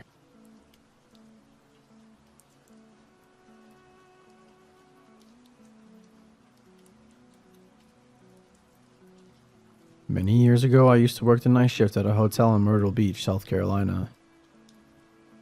During this season, it wasn't so bad, mostly families and stuff. We had on-site security then too. However, in the off-season, the winter months were different. The cheap weekly rates we'd offered attracted a lot of creepy people. The idea was supposed to be able to make money in the off-season by renting to what is known as snowbirds. Older retired people who came to the beach for a month or more through the winter. It didn't always work out that way though. The cheap rates made it possible for a less than desirable person to become long-term residents. I've discovered more than my fair share of meth labs, broken up physical assaults, and more during the winter months. Working third shift, I would meet some interesting people. The cold weather would mean some homeless people would come in and get warm and grab a cup of free coffee. I wasn't supposed to let them, but it's not in me to be cruel. I'll let them grab a cup of coffee and get warm for a minute as long as they didn't cause trouble. As you can see, the night shift in the winter made for some crazy and sometimes creepy stories. I have a lot, but this is the one that stands out because it didn't end well for me. I had a great night up until this point. I went to an indie wrestling show with my best friend before work. In fact, I had agreed to come in an hour early the next night for the young lady that worked second shift in exchange for her to work an hour late for me on this night, so that way I could enjoy the wrestling show. Ironically enough, I actually got to meet Terry Funk that night, who was a wrestling legend known for his hardcore and bloody matches. Little did I know I was about to experience this kind of violence for real. I was supposed to be there at midnight due to her working over an hour for me. I normally came in at 11 p.m. I counted the register and she briefed me on her shift as to what happened as per usual. As she was leaving, my friend, we will call him Andrew, pulled up. He worked second shift maintenance at this hotel, and the other two hotels are company owned. He would regularly stop by after work to go grab us some food, and we would play World of Warcraft on our laptops after eating for a while since business was so slow sometimes. He was just getting my money and he ordered my food and we were getting ready to leave. I was excited telling him about how much fun I had at the wrestling show and was showing him my Terry Funk t-shirt that I was proud of. I was just walking back into the office to put the shirt up when I heard the doorbell indicating a customer had entered. I had turned around when I heard someone say something loudly, but I still couldn't make out what they had said. I had just reached the doorway when I saw Andrew just fall down in front of me. The very next thing I know, a guy walks around the corner and punches me in the head with a short steel pipe in his hand. It staggered me and I went onto one knee. The next thing I know, he hits me in the head with his pipe. And the next thing I know after that, I hear the other guy who I hadn't noticed to this moment say to run, and then those men left out the door. I was finally able to get to my feet. I tried to call the police from the phone in my back office, but it was having issues. I slammed it in frustration. I was hurting and very scared. I was really freaking out. I realized that they could come back, so I ran and locked the door. I didn't know where Andrew had gone, and that worried me. I called 911 about this time, and blood had started pouring down my head. I told the operator I had been attacked and that I needed an officer and an ambulance. I then called the other hotel we rent to let the night manager named Travis know what had happened. I thought I was messing with him at first, because when we got bored we would prank each other. I finally convinced him I wasn't joking. He was going to lock up and come down to get me. Cops and ambulance pulled up and I opened the door for them. It was at this time I found out that they had sucker punched him and knocked him down, and Andrew was able to amazingly jump over the desk and escape, just as a cop was driving by, which he ran to flag down for help. I ended up in the hospital ER where I had to have 10 staples in my scalp and they gave me morphine for pain. I also had no way to get home after being treated, but the doctor and nurses took pity on me and paid for a cab. My plan was to go back to work ASAP, because this was December and Christmas was coming. I had 3 kids and I needed all the hours I could get. When I got back to the hotel, this guy Ted was there with his wife, who also worked at the front desk. She was shocked to see me. She thought I would still be in the hospital. Thought I had only been hit in the head like once after being punched. The video which Ted was pulling for the police showed a different story though. After I went to one knee, the guy had hit me, not just one time, but 10 total times. I kept trying to grab the pipe and get up for some reason. I do not remember that, as I guess I had some kind of memory loss. He kept punching me and hitting me with his pipe, until his friend tells him that Andrew got away and they knew the cops were coming. The 2 of them then ran out. I was given a room at the other hotel we owned, and Ted and Barbara gave me a lift there as I was in no condition to drive due to the morphine. They also gave me a paid week off to heal. They switched me over to the other hotel on night shift for a month, just in case they were after me in particular. We never found out why they chose to attack me. The police thought it might be a failed armed robbery due to Andrew getting away and the man not killing me, but it really shook me up to not know. Even though I was at our other hotel, when I came back to work the night shift, I was still very nervous. Every time the door chimed up, I tensed up. I couldn't afford to quit though, as I said I have 3 kids I was supporting. They never caught the guys as far as I know. A detective stopped by about 2 months later when I was working second shift. He showed me several mug shots, and he asked me if any of them looked familiar. I never got a great look at them as it all happened so fast. I had seen the video, which wasn't the best quality. Even so, 2 of them looked very similar to them. I pointed them out and he asked me how sure I was. I told him that I was only like 85% sure. He then yelled at me and asked me if I wanted someone to go to jail for attempted murder on 85%. I was stunned into silence, because I was the victim. I was attacked for no reason, and here he is yelling at me like it's my fault. I was too busy being attacked to get a good look at them. I no longer work at that hotel or night shift, and I am glad, because it's just too dangerous in that area.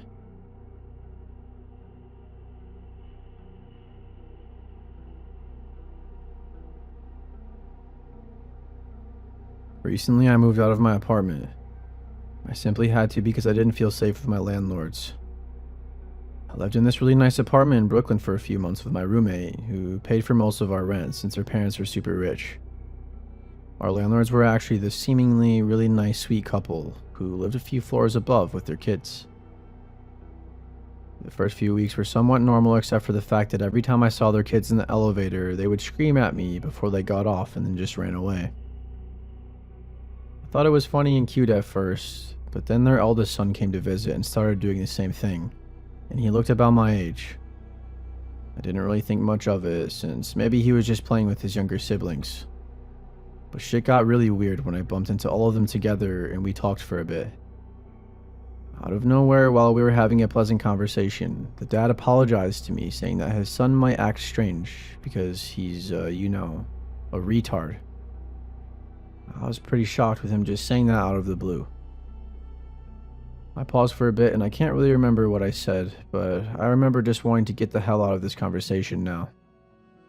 A few days later, I bump into the dad again in the elevator. I was pretty standoffish, and he was just talking about how great my apartment is, and how much of a generous guy he is for giving it to us for such a low rate. Then he asked if I could babysit his kids, as he and his wife and his eldest son would be at dinner.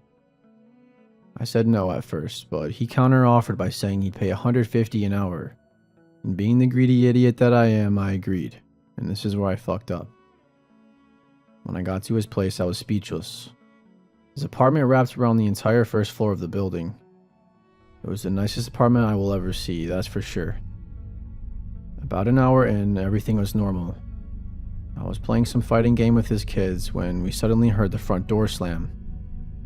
I told him to stay there as I peeked to see what was going on, and I saw the dad falling all over the place, clearly drunk. He started walking toward me, and at the last minute he fell face first onto his couch. I must have popped a blood vessel trying to hold in my laughter. I asked if he was okay and I walked over to assist him. He then turned around, looked at me and said, "My wife will let us, please." When I tried asking him what he meant, his wife walked up to me, thanked me, paid me, and told me to come back another time. I just kinda went back to my apartment in shock, wondering what the fuck just happened, and I definitely wasn't going back. I told my roommate and she told me that she also bumped into the dad and he told her that my wife is cool, just so you know, with no explanation, and just left. At this point we knew that we sure as hell were not renewing our lease. We didn't see our landlords until our final month. Kinda joked to our friends about how our landlords were creepy cucks. The next time I saw them I was actually with my boyfriend, who was well aware of what they were trying to do. It was an intensely awkward elevator ride, as when they saw us there, they just went quiet and smiled and nodded at us repeatedly. As we stepped out the elevator, the dad shouts hey to us and winks at me as the doors closed. After that, I asked my boyfriend to stay with us for the remainder of our lease, because at this point my roommate and I were freaked the fuck out. Our final and creepiest encounter was a few days before moving out. My roommate walked the apartment and both the landlords were sitting in front of the elevators. They were just waiting for us. She said they started sobbing when they saw her, and they begged us to stay. They apparently apologized for making us uncomfortable and said that they thought we were the pretty young girls they were waiting for. She didn't say a word to them and got on the elevator and called me to warn me they were outside, and then they started to knock. My boyfriend answered the door and said when the guys saw him they asked if I was there. Of course my boyfriend said no, but they tried walking in anyway. I walked out of my room saying that I'll call the police if they don't leave, and they begged me not to and they ran out of the apartment. Just a few days ago, we get a text from a random number saying that we could live there 6 months for free if we just gave them a few nights. Of course, I blocked and deleted them. The whole thing was such an uncomfortable experience living there all those months, especially knowing they had keys to our apartment.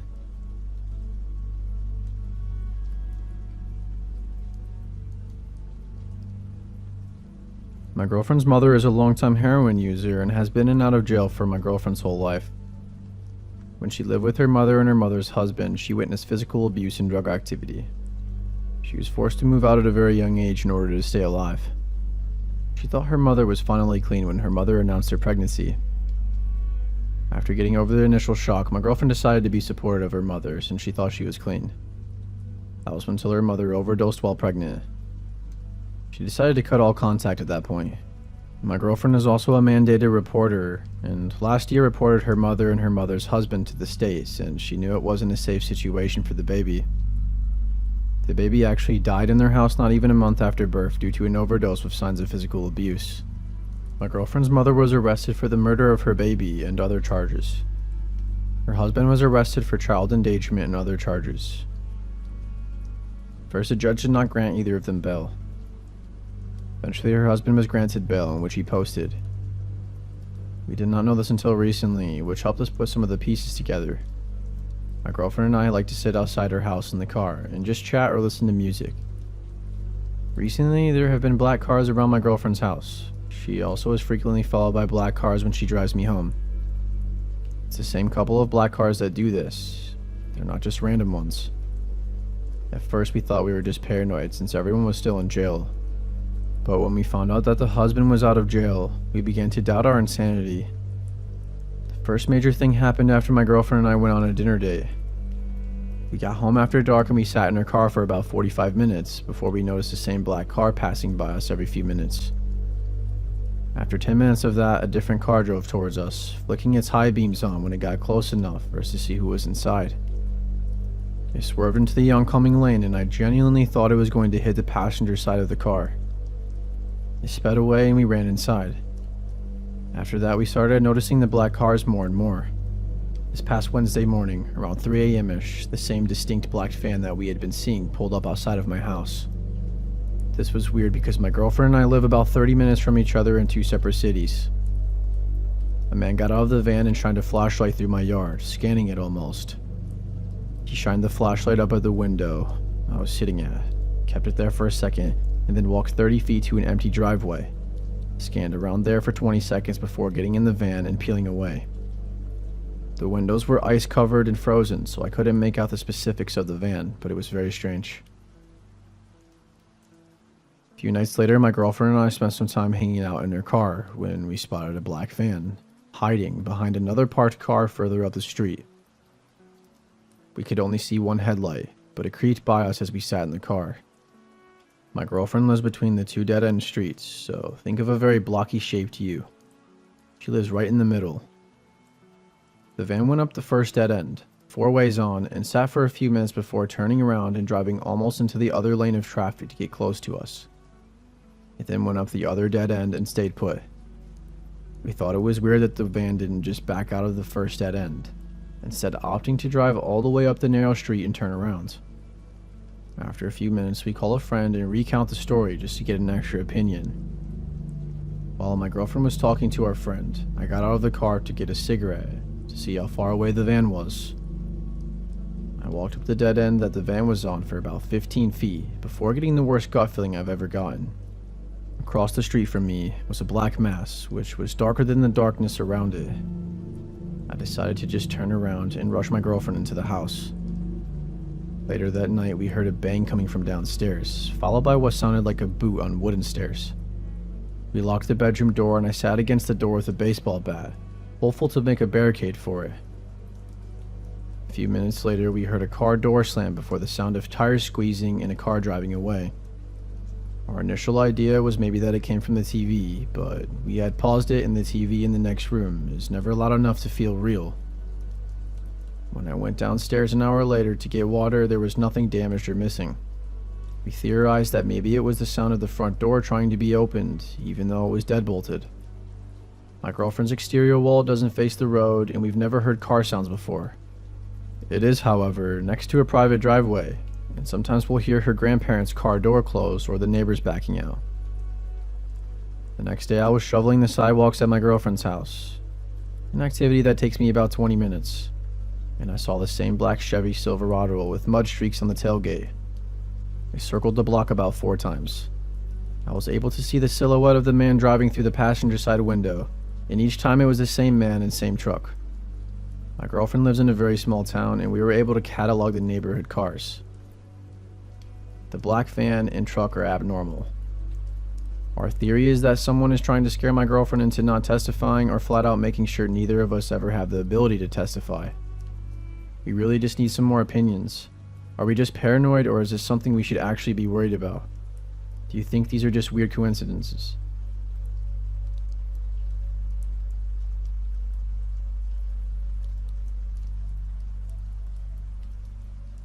Almost a year ago, I was an opener at a resort, clocking in before 5 a.m. each day. The resort is located inside of an affluent neighborhood in a very wealthy town or suburb. Employees had to park in one of 2 parking lots at either ends of the property, and the lot I chose was adjacent to a long and windy road outside the resort, which led to the rest of the neighborhood. The road and resort were separated by a short range of brush and trees that no one ever walked through. I had arrived one morning per usual and put the car into park with my headlights still on. The lights in the parking lot were never on in the morning, since no one ever else really showed up before 6 a.m. The sun was never out at this time either, so it was usually always dark at the start of my walk. I was one of the first employees to arrive on the property each morning and was usually completely alone in this particular parking lot at this time.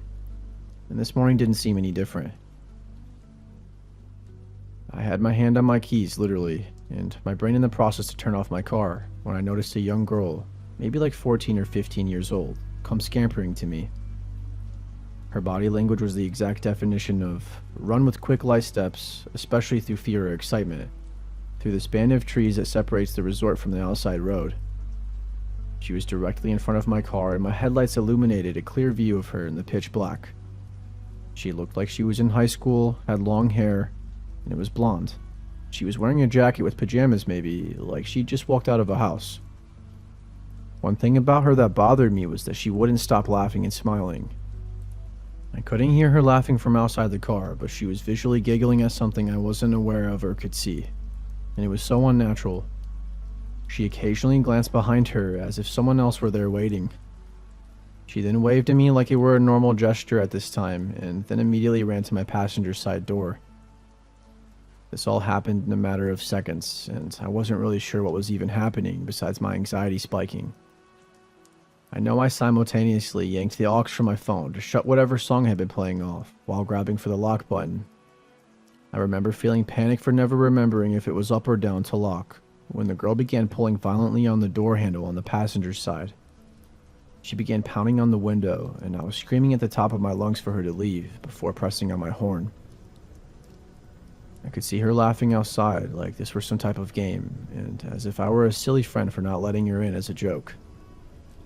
After a few seconds, she stopped the pounding and tried to open my driver's side door. Her face fell flat like I disappointed her, and she started to walk away from my car back the way she came. She waved at me again before squeezing through the trees, out of the view of my headlights. This whole encounter just confused me almost as much as it scared me. Most people I told the story to just chalked it up to her being on drugs, but that narrative hasn't felt right to me despite her behavior. Maybe she was just being an extremely out-of-touch teenager whose parents need a firmer grip on her. My first thought was possibly human trafficking, but I'm not sure if that would fit this scenario, as I'm not the most well-versed with that subject. I told someone when I made it into work, but they didn't seem to care much, and I didn't call the police, and I still regret that.